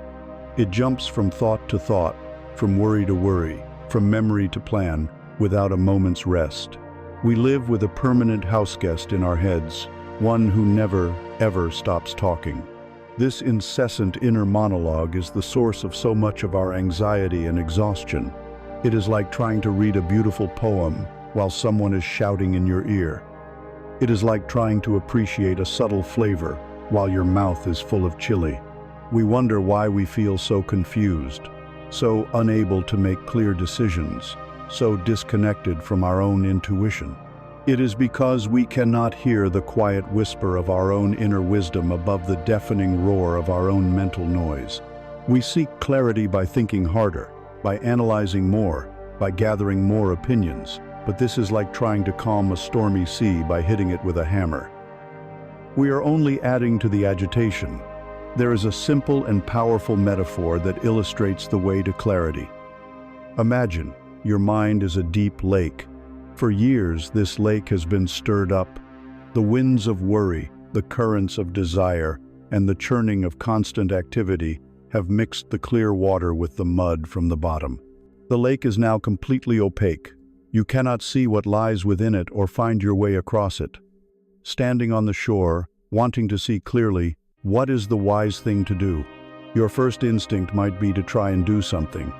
Perhaps you could try to invent a filter to strain out the mud, but that would just stir it up more. Perhaps you could try to analyze the chemical composition of the mud, but that wouldn't make the water clear. The path of wisdom is to realize that the only way to clarify the water is to stop agitating it. It is to simply let the lake be, to protect it from the wind, to stop throwing stones into it, and to just allow it to be still. And then, a magical, natural process occurs. The mud, by its own weight, by its own nature, will slowly begin to settle. Without any effort on your part, it will drift down to the bottom, and the water will, moment by moment, return to its natural state of crystal clarity. Our mind is this lake. Stillness is the practice of letting the mud settle. The answers to our deepest questions, the solutions to our most complex problems, are often not found by more thinking. They are already there, like jewels at the bottom of the lake. We just can't see them through the turbidity of our own mental chatter. Prajna, the Buddhist term for transcendent wisdom, is not something we create through thinking. It is something that emerges naturally from a mind that is calm, quiet, and clear. This is why moments of insight, often come to us not when we are hunched over a desk in deep concentration, but at unexpected times. In the shower, on a long walk, or in the quiet moments just before sleep, when the analytical mind has finally relaxed its grip. Stillness is not an empty state, it is a receptive state. It is the fertile ground from which our innate wisdom can finally blossom. Cultivating this stillness is a practice, one that begins with the world around us. We must consciously create pockets of external silence in our noisy lives. This is the first step in letting the lake settle. It means making the choice to drive to work without the radio on. It means putting your phone in another room for an hour each evening. It means taking a walk in nature without headphones. It means resisting the urge to turn on the television the moment you walk into your home. At first, this external silence might feel uncomfortable. We might notice a sense of restlessness or loneliness. It is important here to distinguish between the silence of isolation and the silence of solitude. The silence of isolation is a painful feeling of being cut off. But the silence of solitude is a rich, nourishing state of being deeply connected with oneself and with the world as it is. We can transform moments of external quiet into nourishing solitude by bringing our awareness to them. We can practice this through simple, mindful acts. We can practice eating in silence, for instance. Instead of eating while watching a screen or having a conversation, we can simply eat, paying full attention to the colors, the textures, and the flavors of our food. In doing so, we not only enjoy the food more, but we connect with the reality of nourishment and the web of life that brought this meal to our plate. We can practice walking in silence. Instead of striding towards a destination, lost in thought, we can just walk. We can feel the sensation of our feet on the ground, the feeling of the air on our skin, the sights and sounds of the world around us. These are not grand, esoteric practices. They are simple, powerful ways of stepping out of the noise of our minds and into the richness of reality. By intentionally creating these moments of outer and inner quiet, we allow the mud of our agitated thinking to slowly settle to the bottom of the lake. We begin to experience moments of true mental clarity and peace. This stillness is not empty. It is profoundly full. It is full of a quiet intelligence, a deep sense of connection, and an unshakable peace that does not depend on external circumstances. And as we sit in this stillness, gazing into the now clear waters of our own consciousness, we begin to see the landscape of our inner world with startling clarity. We see the thoughts arising and passing. We see the emotions flowing by. We see the sensations appearing and disappearing, and a new, profound question begins to form. We see all these phenomena, but where is the one who is seeing? Where is the permanent, solid self at the center of all this activity? This inquiry, born from the deep quiet, is the gateway to one of the most liberating insights of the human mind. It leads us directly to the heart of the Buddha's teaching on the nature of who we are, the teaching of no self. In the deep and nourishing stillness we have cultivated, a space opens up for a new kind of seeing. As we watch the ceaseless flow of our own consciousness, a question, which is perhaps the most fundamental question of human existence, begins to emerge. Who is it that is watching? Who am I? We have spent our entire lives assuming we know the answer. We have built a solid-seeming identity, a statue of me that we carry around and present to the world. But now, in the quiet clarity of our attention, we begin to see cracks in this statue. The Buddhist teaching of anatta, or no self, is an invitation to look deeply at these cracks, not to destroy the statue, but to realize that we are, and have always been, so much more than this small, fragile effigy. This teaching can, at first, sound frightening or nihilistic, but to truly understand it is to discover the most profound and unshakable freedom imaginable. Our case of mistaken identity begins early and runs deep. From childhood, we learn to construct a self by clinging to the fleeting contents of our experience. We start by identifying with our thoughts. A thought arises that says, "I'm not good at math," and we solidify it into an identity. I am a person who is bad at math. A thought of worry appears, and we conclude, I am an anxious person. We mistake the passing clouds of our thoughts for the solid ground of our being. Then, we identify with our emotions. A wave of sadness washes over us, and we declare, I am sad. We don't just feel sadness, we believe we are sadness. A surge of anger becomes, I am an angry person. We allow a temporary emotional weather pattern to define our entire inner climate. We also identify with our roles and our possessions. We say, I am a teacher, I am a father, I am a homeowner. We take these temporary functions and labels and fuse them to our core sense of self. The danger of this is immense. If my identity is, I am a successful artist, then a creative block or a negative review is not just a painful experience, it is a direct assault on my very existence. If I am my role as a parent, what happens when my children grow up and leave home? This solid, constructed self is incredibly fragile, and we live in constant, low-grade fear of anything that might threaten to damage it. The teaching of Anatta invites us to see this self not as a solid entity, but as a dynamic process, like a river. If you go and stand by the bank of a great river today, and then return to the same spot tomorrow, you will still call it by the same name. But is it the same river? Not a single drop of water you saw yesterday is still there today. The current has changed. The banks have subtly eroded. The life within it is in constant flux. The word river is a convenient label we apply to a continuous, ever-changing process. It is a verb masquerading as a noun. Yourself is exactly the same. Your body is a river of changing cells, none of which were there 7 years ago. Your mind is a river of thoughts, feelings, and sensations, flowing ceaselessly, never the same for 2 consecutive moments. There is no static, unchanging you that can be found anywhere in this process. The self that we cling to so tightly is just a label, a story we tell ourselves to create a sense of continuity in this beautiful, endless flow. Anatta is the realization of this truth. It is not the denial of your existence. It is the recognition that your existence is a verb, not a noun. This insight can be brought into our direct experience through a powerful change in perspective, a shift beautifully captured in the metaphor of the sky and the clouds. Imagine that your mind, your field of awareness, is like a vast, open, limitless blue sky. And all the contents of your experience, your thoughts, your emotions, your memories, your bodily sensations are like the weather. They are the clouds, the storms, the rain, the wind, and the sunshine that pass through the sky. For our entire lives, we have been mistaking ourselves for the weather. When a dark cloud of sadness appears, we say, I am sad. When a turbulent thunderstorm of anger rages, we say, I am angry. When the fog of confusion rolls in, we say, I am confused.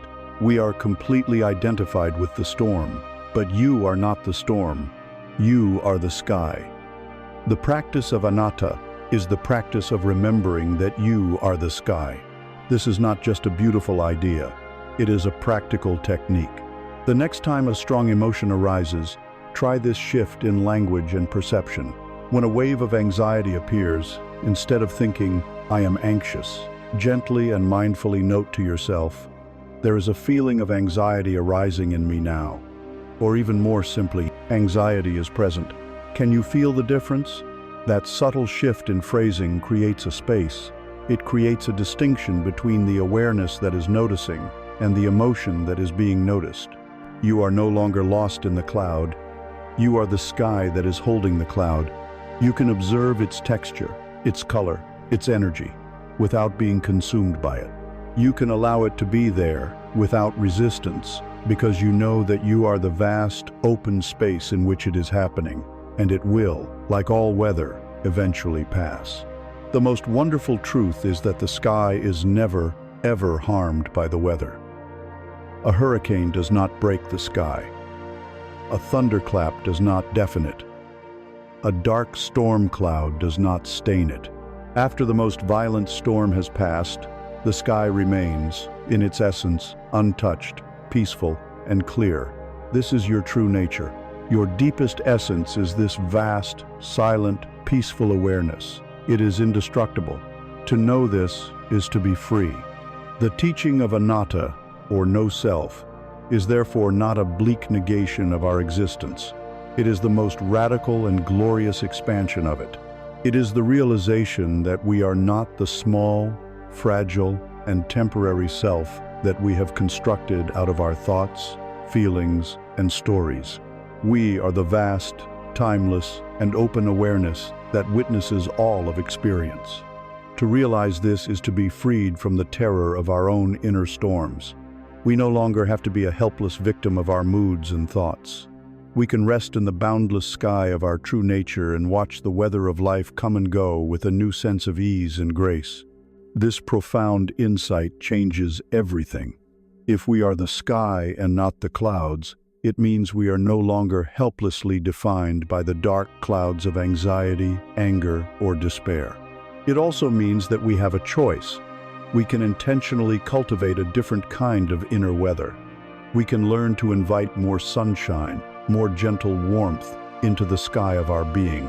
This leads us to one of the most beautiful and healing practices on the path: the conscious cultivation of the sunshine, of unconditional loving kindness.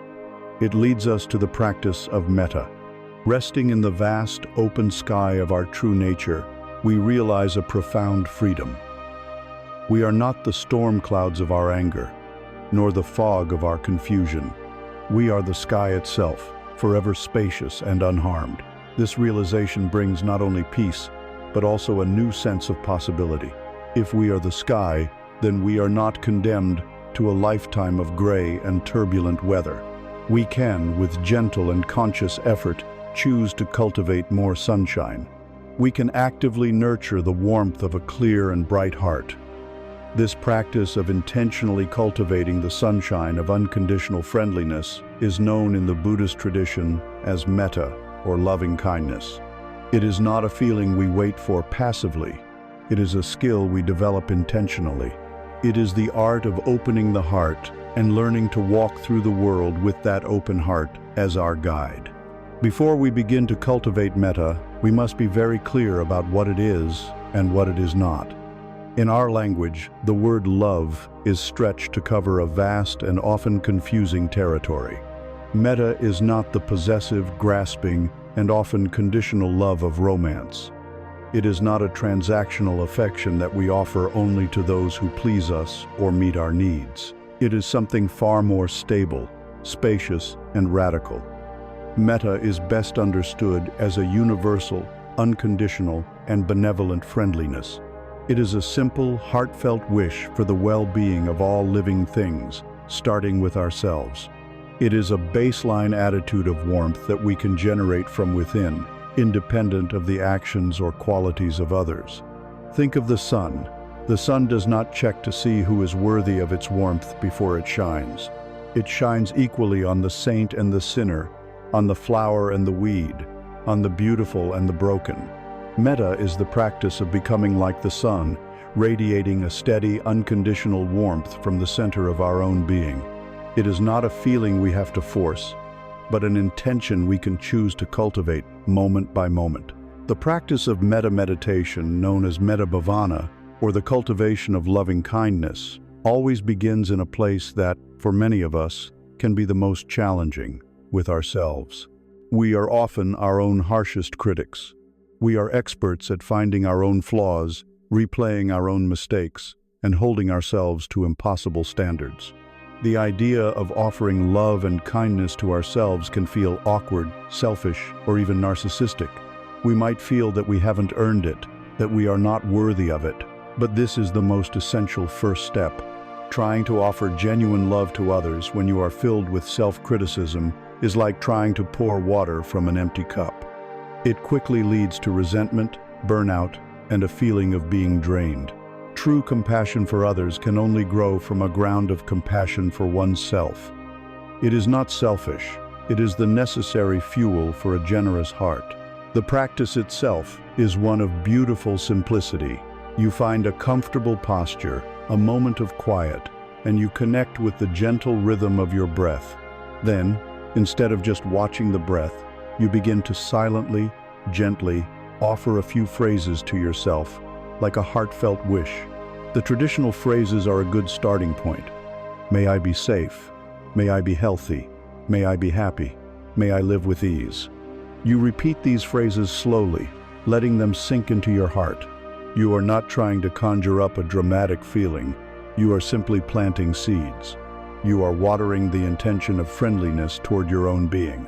In the beginning, you might feel nothing, or you might even feel resistance.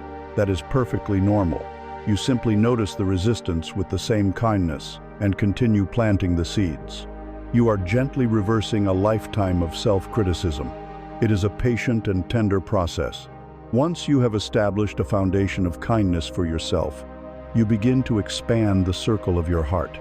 You bring to mind a person for whom you have great affection and respect, a dear friend, a mentor, or a benefactor. It should be someone for whom it is very easy to feel warmth. You hold an image of them in your mind, and you direct the very same phrases to them. May you be safe, may you be healthy, may you be happy, may you live with ease. You let your heart naturally extend its warmth to this beloved friend. After spending some time here, you then bring to mind a neutral person. This could be someone you see regularly but have no strong feelings about, like a cashier at the grocery store, a mail carrier, or a neighbor you barely know. You hold this person in your mind, and you offer them the exact same wishes. This is a crucial step. It begins to stretch the muscle of the heart beyond its habitual patterns of liking and disliking, moving towards a more universal goodwill. The next stage is the most challenging, and perhaps the most transformative. You bring to mind a difficult person, someone with whom you have conflict, or for whom you feel resentment or anger. It is important to start with someone who is only mildly difficult, not the source of your greatest trauma. The purpose here is not to condone their harmful actions or to force yourself to like them. The purpose is to recognize that holding on to anger and resentment is like drinking poison and expecting the other person to be harmed. It only hurts ourselves. So, as an act of profound self-liberation, you extend the intention of Metta even to them. May you be safe. May you be free from suffering. You might recognize that a person who is truly happy and at peace does not cause harm to others. Your wish for their happiness is also a wish for the world to be safer from their suffering. This practice has the power to dissolve the hardest knots of anger in our own hearts. Finally, you let the circle expand to encompass all beings. You radiate the heart's warmth outwards in every direction, to friends, to enemies, to strangers, to animals, to all living things, near and far, seen and unseen. May all beings everywhere be happy and free from suffering. You rest in this boundless, universal friendliness. This is not a passive, sentimental wish. The Buddha taught that Metta is a powerful, protective force. In one story, the Buddha's jealous cousin, Devadatta, attempted to assassinate him by releasing a ferocious drunken elephant named Nalagiri to charge at him in the street. As the terrified crowd scattered, the Buddha did not run. He simply stood his ground and radiated a powerful, unwavering energy of pure, loving kindness towards the enraged animal. It is said that as the elephant reached him, it slowed down, knelt before him, and was completely subdued by the sheer force of the Buddha's goodwill. This story illustrates that Metta is not a weakness. It is a profound and unshakable strength, a force that can disarm hostility and transform the world around us. This practice, carried out regularly, begins to change us from the inside out. It softens the hard edges of our judgments, dissolves the poison of our resentments, and fills our being with a gentle, pervasive warmth. It changes the very quality of each step we take. We begin to interact with the world not from a place of fear and defense, but from a place of openness and connection. This open-heartedness is a source of immense joy. But life, in its nature, continues to present us with both pleasure and pain, with gain and loss, with praise and with blame. How do we keep our hearts open to the world without being constantly thrown off balance by its chaotic ups and downs? How do we love freely without being shattered by loss? This requires another quality, a partner to our loving kindness that provides stability and grace. It requires the profound wisdom of equanimity. With a heart that has been softened and opened by the practice of loving kindness, we experience a deeper connection to the world. We feel more joy, more empathy, more of the warmth of our shared existence. But this very openness can also make us feel more vulnerable. To love is to risk loss. To be connected is to risk the pain of conflict. How then do we keep our hearts open to the beauty of the world without being constantly shattered by its sorrows? How do we walk a path of engagement and compassion without being thrown off balance by the inevitable ups and downs of life? The answer lies in cultivating the essential partner to loving kindness. If Metta is the warmth of the open heart, its partner is the profound stability of a balanced mind. This quality is known as upekkha, or equanimity.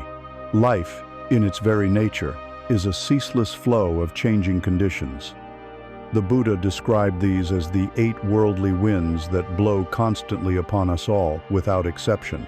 They come in 4 pairs of opposites. The first pair is pleasure and pain.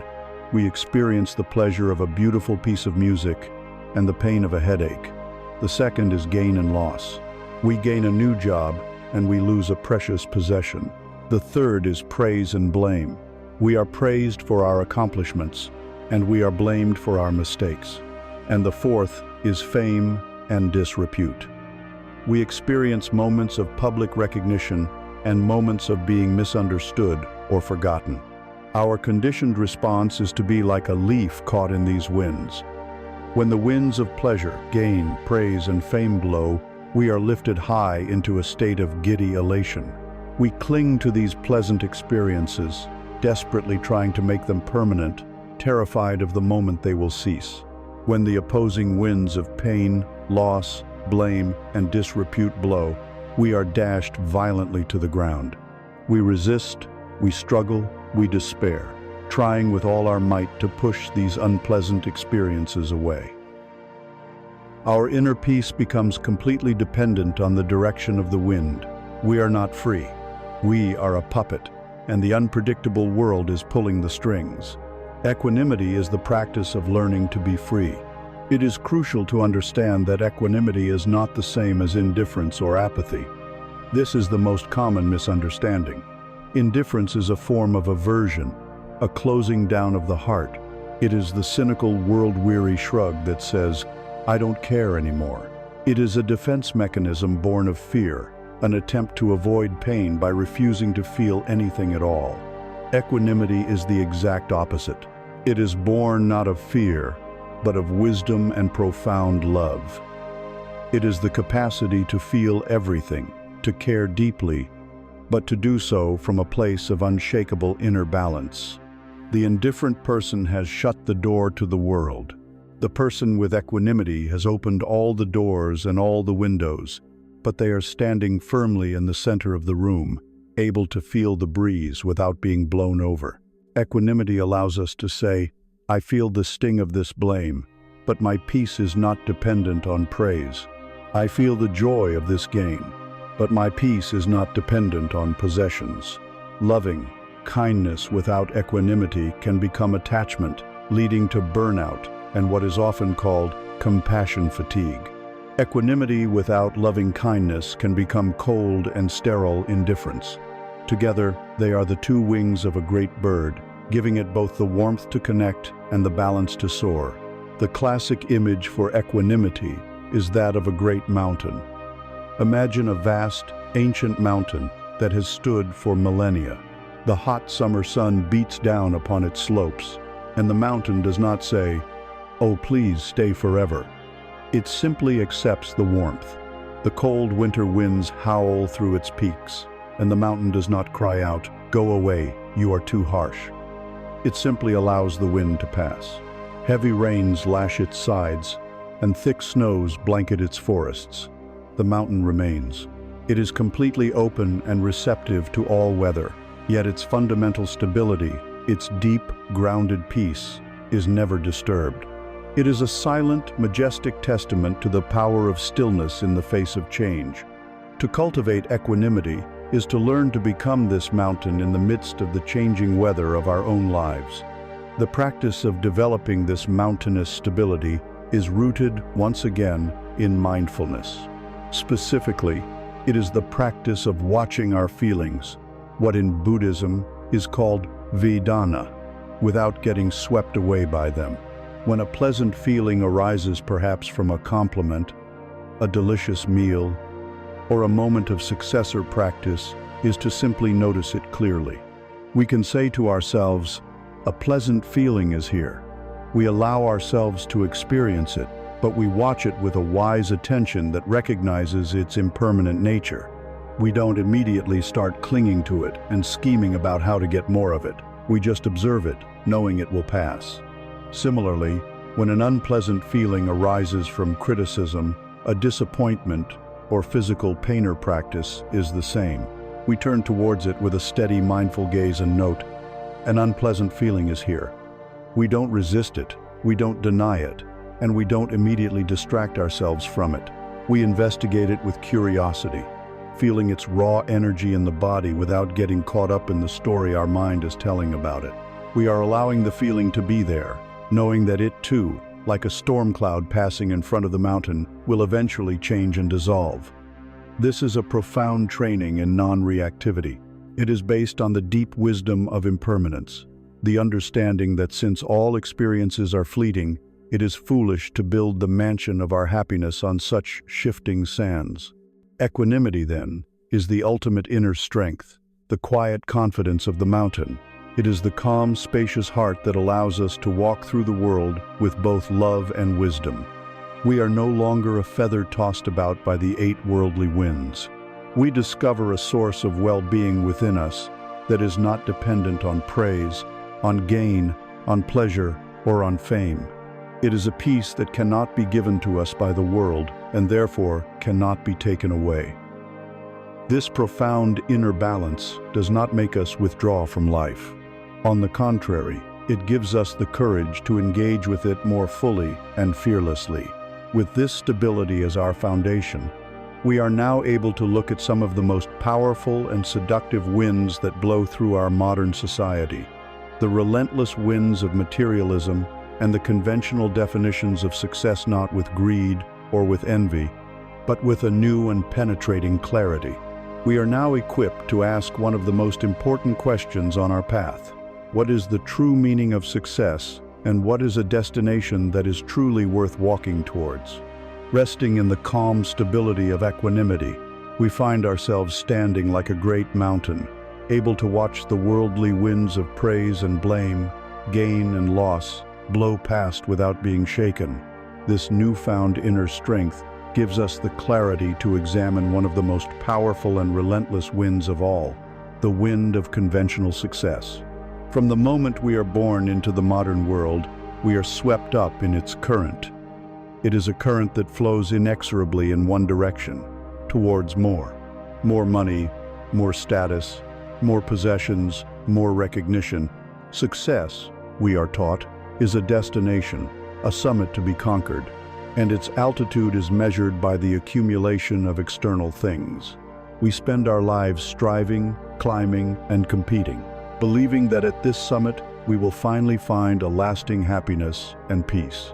With the clear eyes of a balanced mind, we can now pause, step out of the current for a moment, and ask a radical question. Is this frantic journey truly leading us to a shore worth reaching?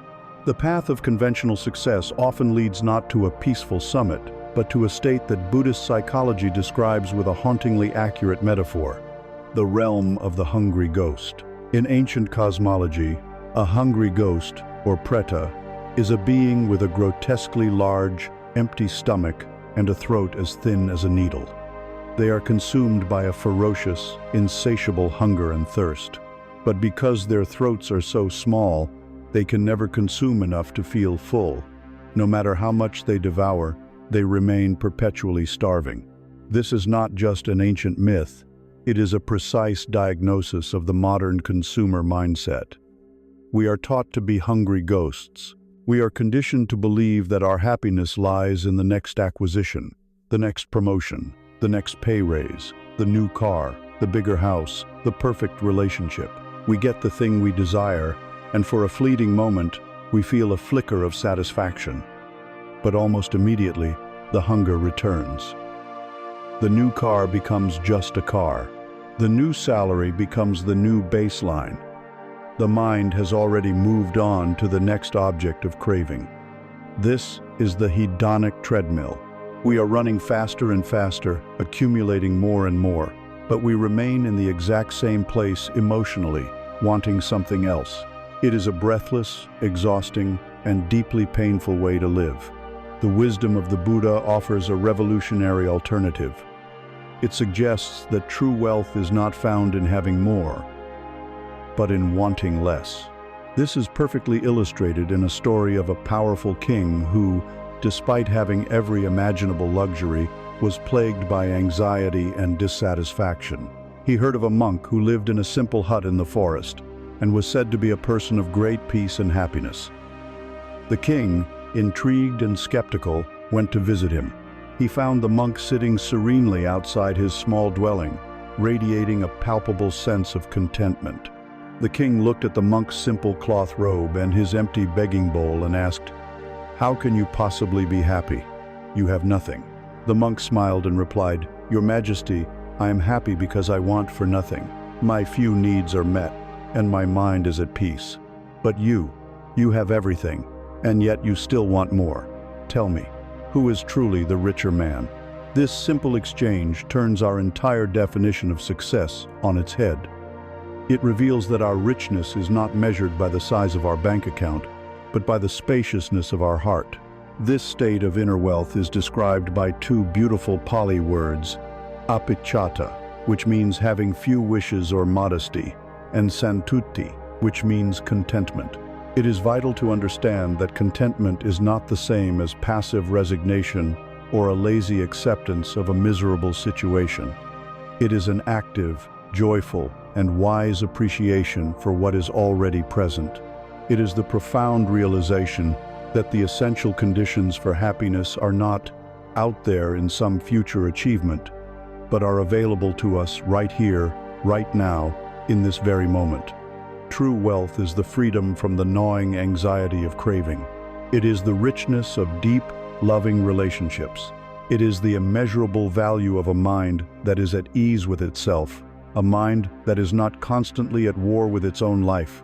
It is the ability to find joy in a simple meal, in a walk in nature, in a genuine conversation. This is a secure and sustainable happiness because it comes from within. It cannot be given to you by the world, and so it cannot be taken away. This redefinition of wealth also redefines our understanding of the path itself. The worldly life is entirely goal-oriented. The destination, the wealth, the fame, the power is everything. The journey is just a stressful means to that end. The spiritual path, however, is process-oriented. The quality of the journey is the destination. We begin to see that enlightenment is not some superhuman status we achieve at the end of a long and arduous road. Enlightenment is the quality of awareness we bring to each step of that road. A moment of pure presence while washing the dishes is a moment of enlightenment. A moment of choosing a kind response over a reactive one is a moment of enlightenment. A single conscious breath is a moment of success. The goal is not to get somewhere else. The goal is to be fully where we are. The ultimate success, then, is not to fill our lives with more things, but to realize that we are already whole. It is to arrive at a place of inner completeness that is independent of any external validation. By fundamentally redefining success, we liberate ourselves from the most pervasive and exhausting form of suffering in modern society. We are granted permission to step off the frantic treadmill of endless striving. We are freed from the poison of comparing our lives to the curated highlight reels of others. We find a source of well-being that is not fragile and fleeting, but stable and enduring. This liberation frees up an immense amount of mental and emotional energy that was once consumed by ambition, envy, and anxiety. This new, spacious energy allows for a different kind of joy to blossom, a joy that is not rooted in personal gain, but in a selfless appreciation of goodness wherever it may be found.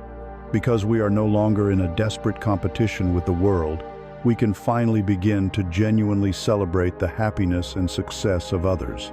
This opens the door to the beautiful and expansive practice of sympathetic joy, or mudita. Having stepped off the exhausting treadmill of conventional success, we find ourselves in a new and spacious landscape. We are no longer driven by the relentless need to compare, to compete, and to acquire. This liberation from the chase frees up an immense amount of mental energy, but it also exposes us to one of the most subtle and corrosive poisons of the human heart, the poison of envy. In a world of social media, where we are constantly presented with a curated gallery of other people's triumphs, their perfect vacations, their successful careers, their beautiful families, it is almost impossible not to feel the sting of comparison. Comparison is the thief of joy. It whispers in our ear that we are lacking, that our life is less than, that there is a finite amount of happiness in the world and someone else has our share. This feeling of envy is a painful prison. It shrinks our world, tightens our heart, and creates a barrier of subtle ill will between ourselves and others. But there is a powerful antidote, a way to transform this poison into medicine. It is the practice of mudita, or sympathetic joy. It is the revolutionary act of learning to rejoice in the happiness and good fortune of others. Envy is a state of profound suffering. At its core, it is a belief in scarcity. It operates from the false assumption that happiness is a limited resource, like a pie with only so many slices. If someone else gets a big slice of success or joy, it feels as though there is less available for us. This scarcity mindset pits us against the world in a constant, subtle competition. When we hear of a friend's good fortune, our first habitual reaction might be a complicated mixture of feelings, a flicker of happiness for them, perhaps, but often followed by a sinking feeling in our own stomach, a mental calculation of where we stand in comparison. This internal state is painful. It generates feelings of inadequacy, resentment, and isolation. It is a lose-lose emotion. We diminish our own well-being by feeling bad, and we simultaneously create a psychic barrier between ourselves and another human being. Envy is like a dark, heavy cloak that we wrap around ourselves, making our world feel colder, smaller, and more threatening. Mudita is the practice of throwing off this cloak and stepping into the sun. Sympathetic joy, or mudita, is one of the four sublime states of heart in Buddhist teaching, known as the Brahma Viharas, or divine abodes.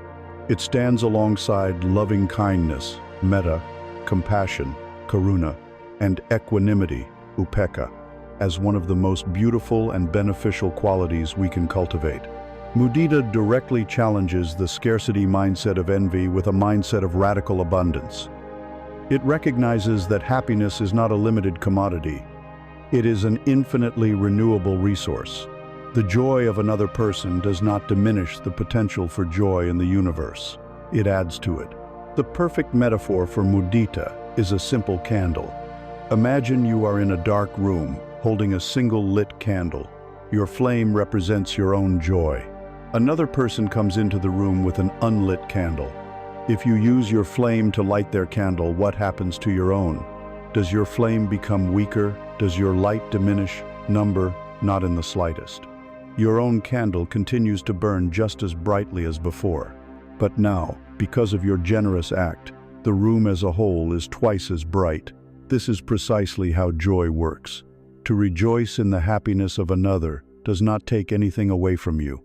It simply doubles the amount of light and warmth in the world, and you get to feel all of it.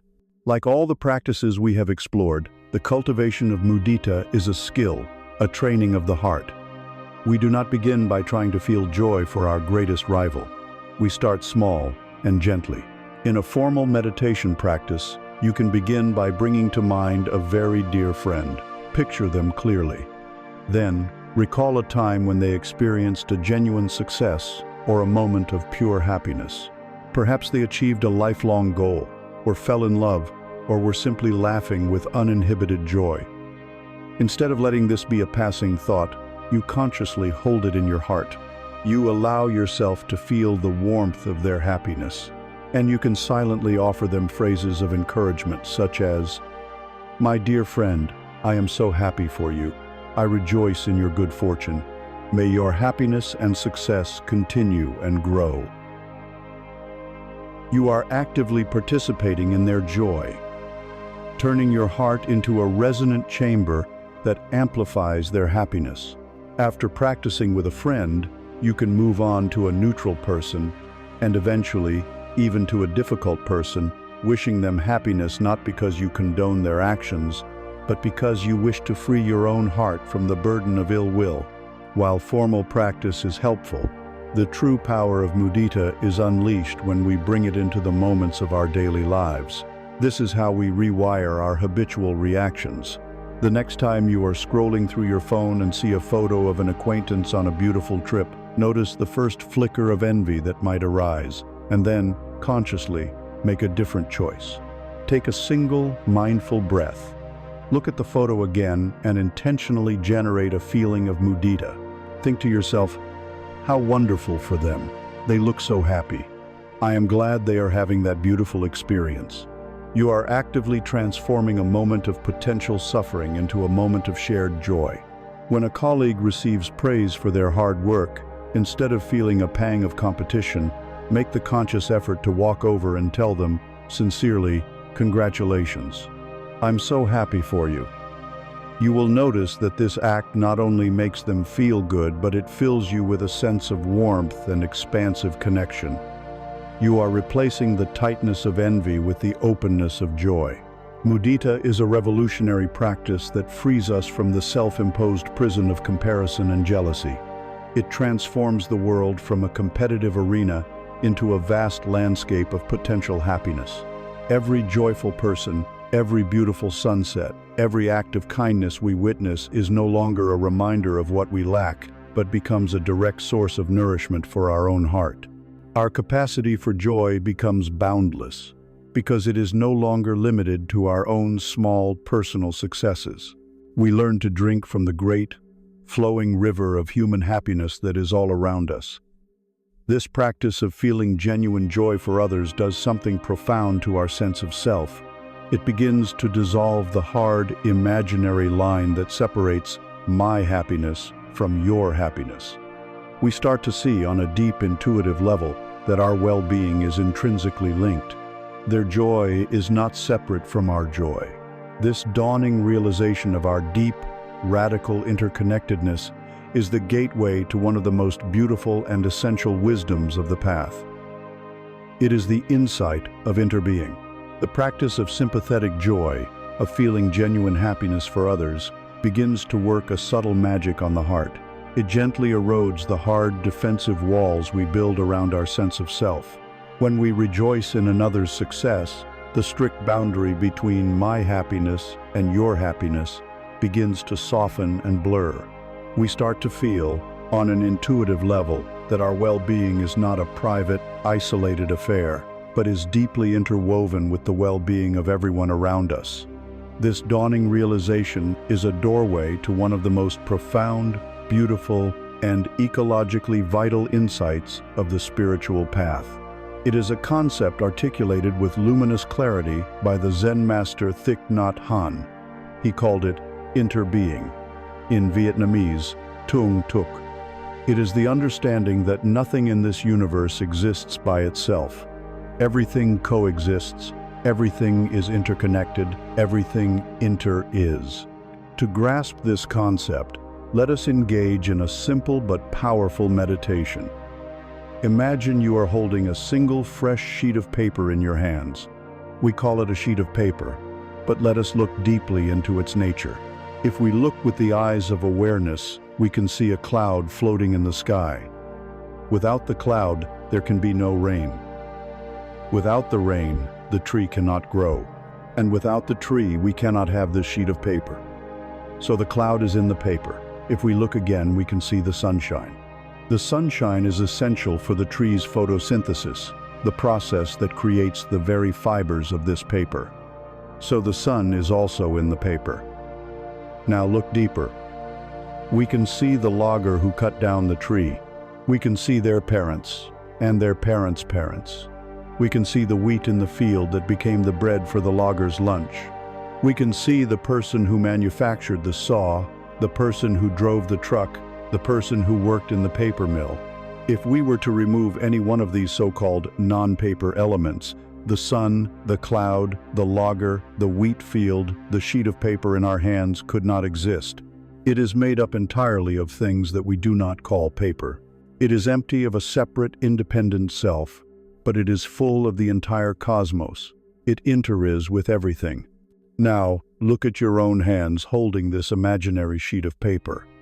You, too, are a manifestation of interbeing. You are made entirely of non-you elements. The air you are breathing in this moment connects you to the trees and the vast oceans that produce our oxygen.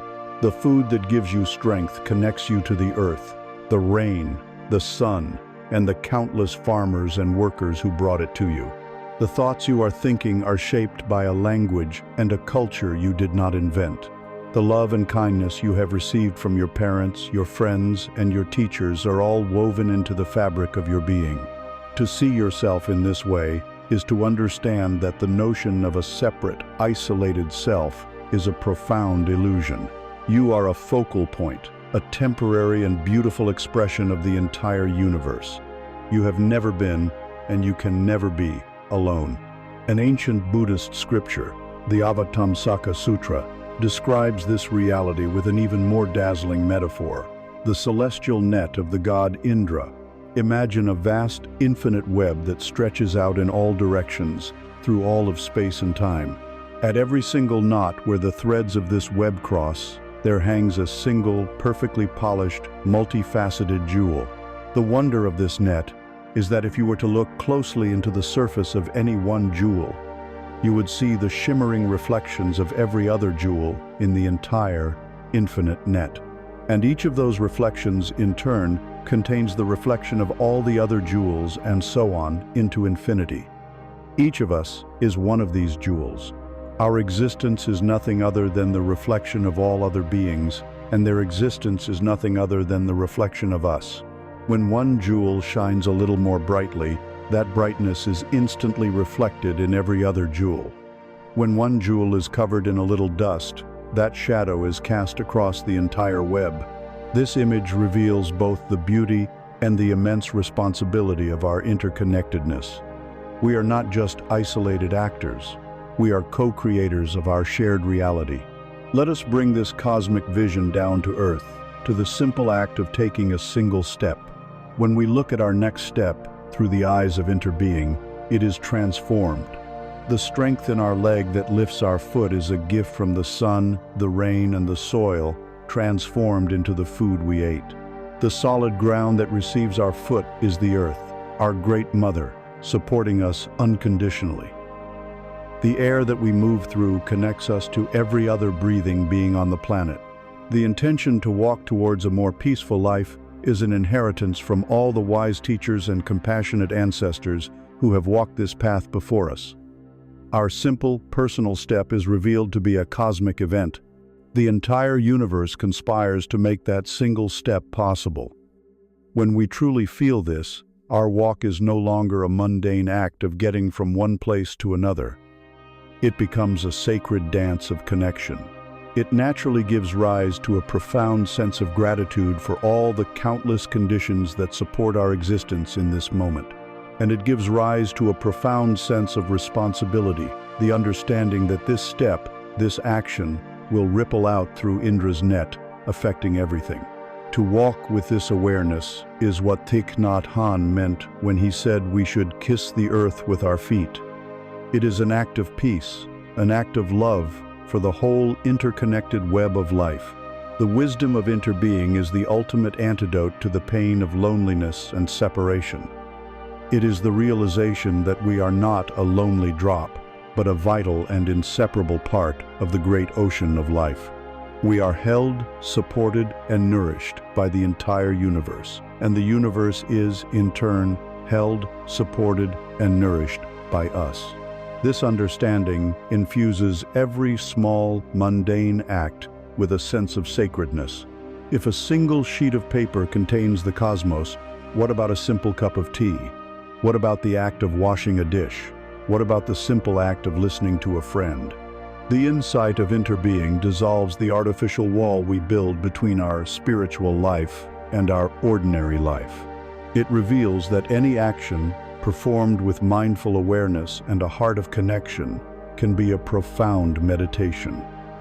Our entire life, in all its simple, everyday moments, can become the path itself. The profound wisdom of interbeing reveals a universe where everything is connected, where every atom in our body is linked to the farthest star. This insight does not just remain a grand, cosmic philosophy. It has a deeply practical and transformative effect on our daily lives. If the entire cosmos is present in a single sheet of paper, then every moment, no matter how humble, is infused with a sacred significance. This challenges one of the most ingrained habits of our modern mind, the habit of dividing our life into important time and in-between time. We consider our work, our vacations, our special occasions to be important, and we see the rest, the dishwashing, the laundry, the daily commute, the routine choices, the boring in-between stuff, obstacles to be rushed through as quickly as possible so we can get back to the important parts of life. But this in-between time is where most of our life is actually lived. To see it as an obstacle is to be at war with the very fabric of our existence. The practice of mindfulness in daily life teaches us to stop fighting. It shows us how this ordinary, overlooked time can become our greatest source of peace and awakening. We often fall into the trap of compartmentalizing our practice. We set aside 20 minutes in the morning to sit on a cushion and be mindful. We strive for peace and focus in this little spiritual box we have created. Then, the timer goes off, we get up, and for the next 23 hours and 40 minutes, we revert to our default state of distraction, rushing, and being lost in thought. We see our practice as separate from our real life, a brief respite from the chaos. But this is like carefully tending to a single tiny potted plant while ignoring the vast, overgrown garden that is the rest of our life. The true aim of the path is integration. It is to dissolve the imaginary wall between our meditation cushion and our kitchen sink. There is a classic Zen story that perfectly captures this secret. A young, eager student approaches his Zen master and asks, "Master, what did you do before you were enlightened?" The master replies, "I chopped wood and I carried water." The student, expecting a more dramatic answer, is a bit puzzled, but he continues, "And now, master, what do you do after you have become enlightened?" The master smiles and replies, "I chop wood and I carry water." The student is confused. What then is the difference? The master explains, "Before enlightenment, when I was chopping wood, I was thinking about carrying water. And when I was carrying water, I was thinking about what I would eat for dinner. After enlightenment, when I chop wood, I just chop wood. When I carry water, I just carry water." The difference was not in the external action, but in the quality of his presence. Enlightenment is not an escape from ordinary life. It is the ability to be fully present for ordinary life. The goal is not to stop chopping wood, but to find liberation in the chopping of the wood. Let us take the simple, universal chore of washing the dishes. For most of us, this is a mindless task we want to finish as quickly as possible. Our body is at the sink, but our mind is a million miles away. We are planning tomorrow's meeting, replaying yesterday's argument, or fantasizing about being on a beach. The dishes are an annoyance, an obstacle standing between us and what we would rather be doing. The Zen master Thich Nhat Hanh taught that we can transform this experience. We can choose to wash the dishes, not just to have clean dishes. We can turn it into a profound meditation. The practice is to bring our full attention to the sensory reality of the moment. We feel the warmth of the water on our skin. We notice the rainbow colors in the soap bubbles. We hear the sound of the water flowing from the faucet. We feel the smooth, clean surface of the plate after we have washed it. We coordinate our breath with our actions. We are fully present, fully alive, at the kitchen sink. As Thich Nhat Hanh wrote, "If you are incapable of washing your dishes joyfully, you will also be incapable of enjoying your tea afterwards." The point is that our life is only ever happening in this one moment. If we cannot find peace and presence here while washing a dish, we will not find it in the next moment while drinking tea. Happiness is not a future destination. It is a present moment capacity. This same principle can be applied to any chore. Folding laundry can become a meditation on texture and order. Sweeping the floor can become a meditation on clearing space. Making your bed can be a mindful act of creating calm to start your day. This practice of integration extends far beyond our household chores and into every aspect of our day. The simple act of drinking a cup of coffee or tea can be a sanctuary. Instead of gulping it down while scrolling through our phone, we can take 5 minutes to just drink the tea. We can feel the warmth of the mug in our hands, see the steam rising, inhale its subtle aroma, and truly taste each sip as it touches our tongue. That 5 minutes can become a moment of profound peace and grounding in an otherwise hectic day. The daily commute, so often a source of stress and frustration, can be transformed into practice time. If you are stuck in traffic, instead of tensing up with anger, you can use that time to practice mindful breathing, resting in the stillness of your own awareness amidst the external chaos. The walk from the parking lot to your office can become a walking meditation, feeling the sensation of your feet making contact with the ground, step after step. Even our interactions with others can become a deep practice. When you are listening to a colleague, a friend, or your partner, are you truly listening? Or are you just waiting for your turn to speak, formulating your response in your head while they are still talking? The practice of mindful listening, or deep listening, is to offer another person the greatest gift we can give them, our full, non-judgmental, undivided presence. When we listen in this way, we not only connect more deeply with the other person, but we are also practicing a profound form of meditation, anchoring our awareness in the present moment by focusing it on their words and their being. By weaving mindfulness into the very fabric of our day, we discover that our entire life can become our spiritual practice. We don't have to add anything to our already busy schedules. We simply change the quality of attention we bring to the things we are already doing. The kitchen sink can be our temple. The office can be our monastery. The daily commute can be our pilgrimage.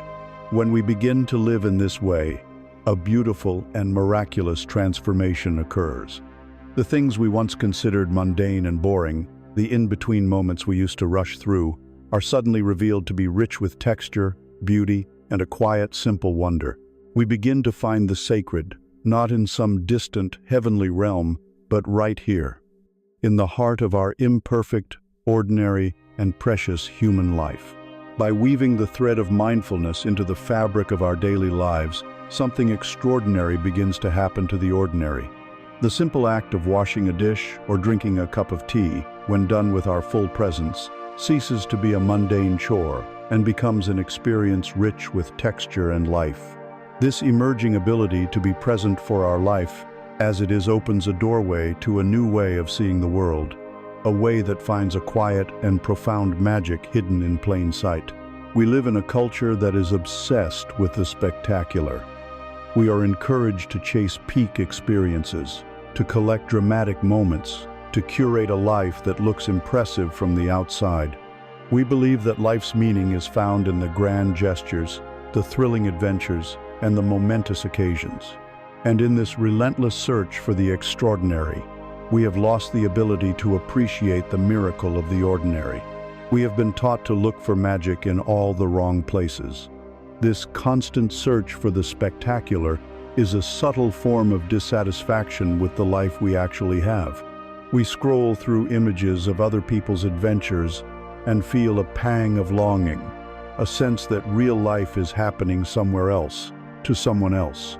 Our own life, with its predictable routines and familiar landscapes, can feel dull and gray in comparison.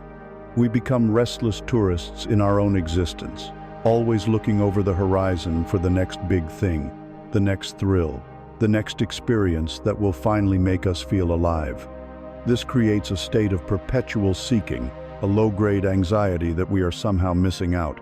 We are like treasure hunters who spend their entire lives digging for gold in distant lands, never realizing that their own backyard is filled with diamonds. This constant striving for a different, more exciting life is a rejection of the only life we will ever have, the one that is unfolding in this very moment. The great Zen master Thich Nhat Hanh offered a profound redefinition of the miraculous. He said, "People usually consider walking on water or in thin air a miracle. But I think the real miracle is not to walk on water or in thin air, but to walk on earth."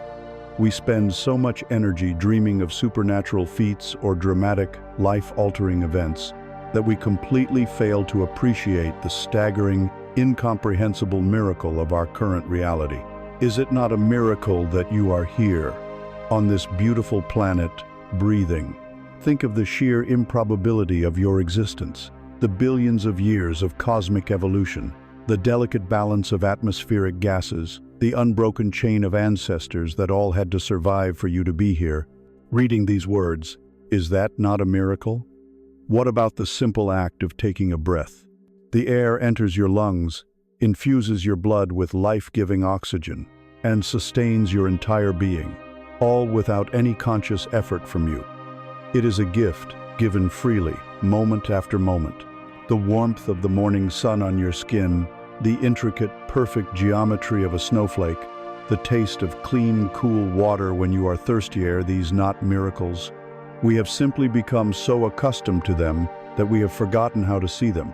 Our busyness and our distracted minds have thrown a veil over the world, making it appear ordinary. The practice of mindfulness is the simple, gentle act of lifting that veil. It does not create beauty or magic. It simply allows us to see the beauty and magic that have been here, waiting patiently for us all along. This shift in perception is powered by one of the most transformative practices we can cultivate: the practice of gratitude. Gratitude is the key that unlocks the miraculous in the mundane. There is an old story about a man who spent his life in poverty. One day, a wise sage told him that if he traveled the world, he would find a priceless jewel that would make him wealthy beyond his dreams. The man, excited, immediately set off. He traveled for years, facing incredible hardships, searching every corner of the earth for this legendary jewel. He grew old and weary, and finally, defeated and penniless, he returned to his humble home. As he sat down in despair, he reached into the pocket of his old worn-out coat and felt something small and hard. He pulled it out, and there in his hand, covered in dust, was the most brilliant and beautiful diamond he had ever seen. It had been in his pocket the entire time. We are all this man. The priceless jewel is the happiness and peace we seek. Our pocket is the present moment, and the practice of gratitude is how we remember to check our pocket. Cultivating gratitude is a simple, practical skill. It is the conscious training of the mind to notice the good that is already present, rather than focusing exclusively on what is wrong or what is missing. It can be as simple as taking a few moments at the beginning or end of each day to mentally list 3 things for which you are grateful, and they don't have to be big things. Perhaps you are grateful for the comfort of your bed, for the taste of your morning coffee, for a kind word from a stranger, for the simple fact that your body is healthy enough to walk. This practice is not about ignoring the difficulties and sorrows of life. The pain is real, but the beauty is also real. Gratitude is about making sure we see both sides of the ledger. It trains the mind to scan for blessings, not just for threats. Over time, this simple practice can fundamentally shift your baseline state of being, from one of lack and complaint to one of appreciation and a quiet, humble joy. It is the conscious recognition of the countless gifts that support our existence in every moment. When we learn to see our life through the eyes of gratitude, the world is reborn. It is no longer a collection of mundane objects and boring routines, but a tapestry of interconnected miracles. The search for a more spectacular life ends because we discover that the spectacular is woven into the very fabric of the ordinary. We don't need to walk on water. It is a sufficient miracle to feel our feet on the solid ground, to feel the air fill our lungs, to see the light of another day. When we can find a sense of peace and wonder in a single, simple footstep, we are no longer afraid of the journey. The fog of the unknown ahead loses its terror because we have discovered the secret of how to walk within it. We have learned that the purpose of the path is not simply to arrive at some distant destination. The purpose of the path is found in the quality of our attention to the path itself. We have learned that the path is the destination. We have arrived at the heart of our journey, a place where all the paths of our inquiry converge into a single, luminous understanding. We have learned to find the miraculous in the mundane, to see the sacred in a simple chore, to feel the universe in a single breath. This final insight does not add anything new to our practice, but rather illuminates the whole of it from within. It is the realization that turns our entire understanding of progress, effort, and arrival on its head. It is the discovery that the path is not a means to an end. The path, the very act of walking, is the destination itself.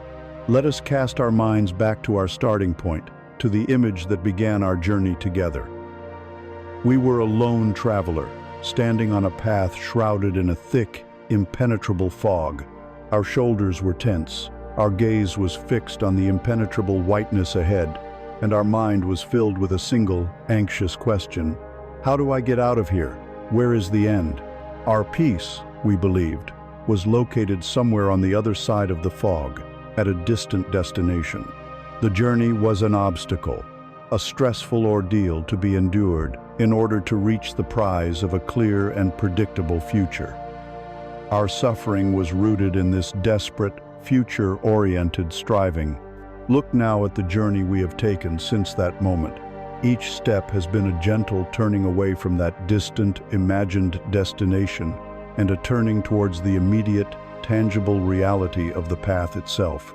We let go of the illusory map and learned to find our footing on the solid ground of the present moment. We discovered the breath as our anchor, holding us steady when the winds of fear began to blow. We learned not to fight the fear, but to befriend it, transforming the threatening terrain into a place of discovery.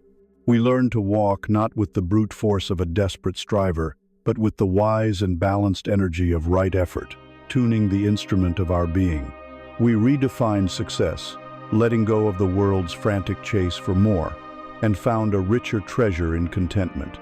We saw through the illusion of our separateness and felt the deep, supportive web of interbeing that connects us all.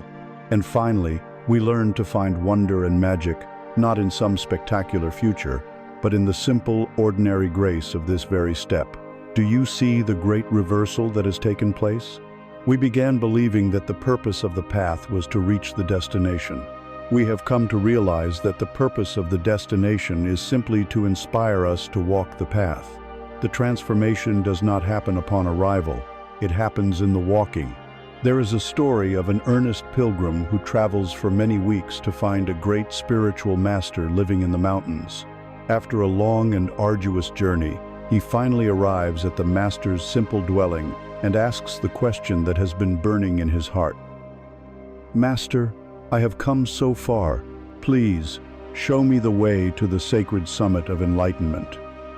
The pilgrim expects to be given a secret map, a complex mantra, or a set of difficult austerities. But the master simply looks at him with a gentle gaze and says, "Just walk." The pilgrim is crestfallen and confused, but out of respect, he thanks the master and begins to walk the mountain paths. Believing this must be a test, he decides to walk with the utmost reverence and attention. He feels the texture of the rocky ground beneath his sandals. He listens to the sound of the wind whispering through the pine trees. He notices the intricate patterns of the moss on the ancient stones. With each mindful, heartfelt step, a profound sense of peace and sacredness begins to bloom within him. He stops, looks around at the breathtaking beauty surrounding him, and suddenly understands. The sacredness was not just waiting for him at the summit. The sacredness was here, now, in the very act of walking with an open and attentive heart. The path itself was the holy ground. His reverent walking was his arrival. This is the secret of our own path. We chase after a future state called peace, or happiness, or enlightenment, imagining it as a distant peak we must conquer. But these are not destinations. They are qualities of walking. A step taken with full awareness is a step of enlightenment. A breath received with gratitude is a breath of peace. An act of kindness offered with an open heart is an arrival at love. There is nowhere to get to. There is only the quality of presence we can bring to where we already are. Let us return, one last time, to our traveler in the fog. See them now. The fog is just as thick as it was before. The future is just as unknown. But the traveler is transformed. Their shoulders are relaxed. Their breath is slow and steady. They are no longer peering anxiously into the mist, trying to force it to yield its secrets. Instead, their gaze is soft.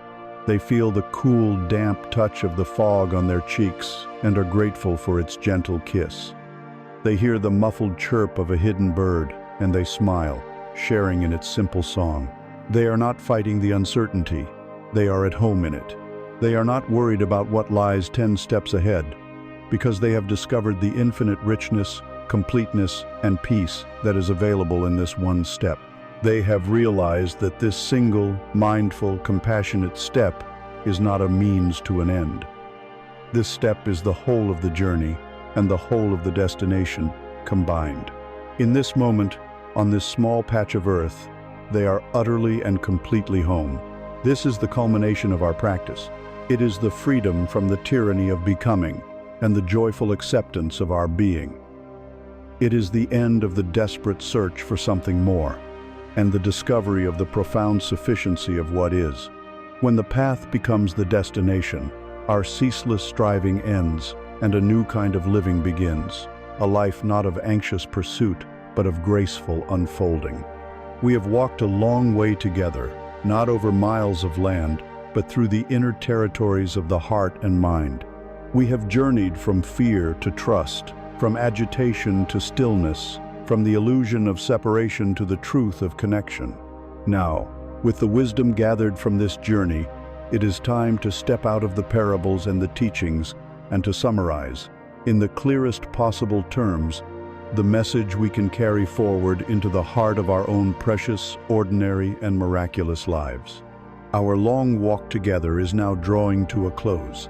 We began this journey as a traveler lost in a thick fog, feeling anxious, isolated, and desperate for a map that could lead us to the clear, sunlit certainty of a distant destination. We have not, in the course of this journey, found a magical way to dispel that fog. The future remains just as unknown as it was before. But something far more profound has happened. We are no longer afraid of it. We have learned that the point was never to find a way out of the fog, but to learn how to walk with grace, courage, and peace within it. We have shifted our focus from the destination to the journey, from the future to the present, from resisting our experience to embracing it. We have learned that the ground beneath our feet is the only ground there is, and that a single, conscious step is the most powerful action in the universe. The ultimate secret of the path, the one that has been waiting for us at every turn, is this. Peace is not a destination. It is not a prize you win at the end of a long and arduous struggle. Peace is the path itself. It is the quality of attention you bring to each step of the journey. The goal is not to eliminate the uncertainty and difficulties of life, but to cultivate an inner stability and an open heart that can meet all of life's seasons with equanimity and love. The freedom we have been seeking is not freedom from our circumstances, but freedom in the midst of them. It is the realization that we do not need the entire path to be illuminated. We only ever need enough light for the very next step. And that light, that power, is already within you. You do not need to acquire anything new. You do not need to become someone different. The most profound tools you will ever need are the ones you have possessed all along, the simple rhythmic anchor of your own breath, and the vast open sky of your own awareness. These are your birthright. The ability to find peace is not dependent on your external world, but on your internal one. The power to create a life of meaning and connection rests not in some grand future plan, but in the quality of your presence, right here, right now. So, as our time together ends, the invitation is a simple one. It is not to overhaul your life or to achieve some lofty spiritual state. The invitation is simply to take what you have learned and apply it to the very next thing you do. When this video is over, perhaps you will stand up. As you do, feel your feet on the floor. Take one conscious breath. If you are going to drink a glass of water, truly taste the water. If you are going to speak to someone, truly listen. This one small mindful act is the whole of the practice. It is the first step, and it is the destination. Walk on, with courage and with kindness. The path is made by walking,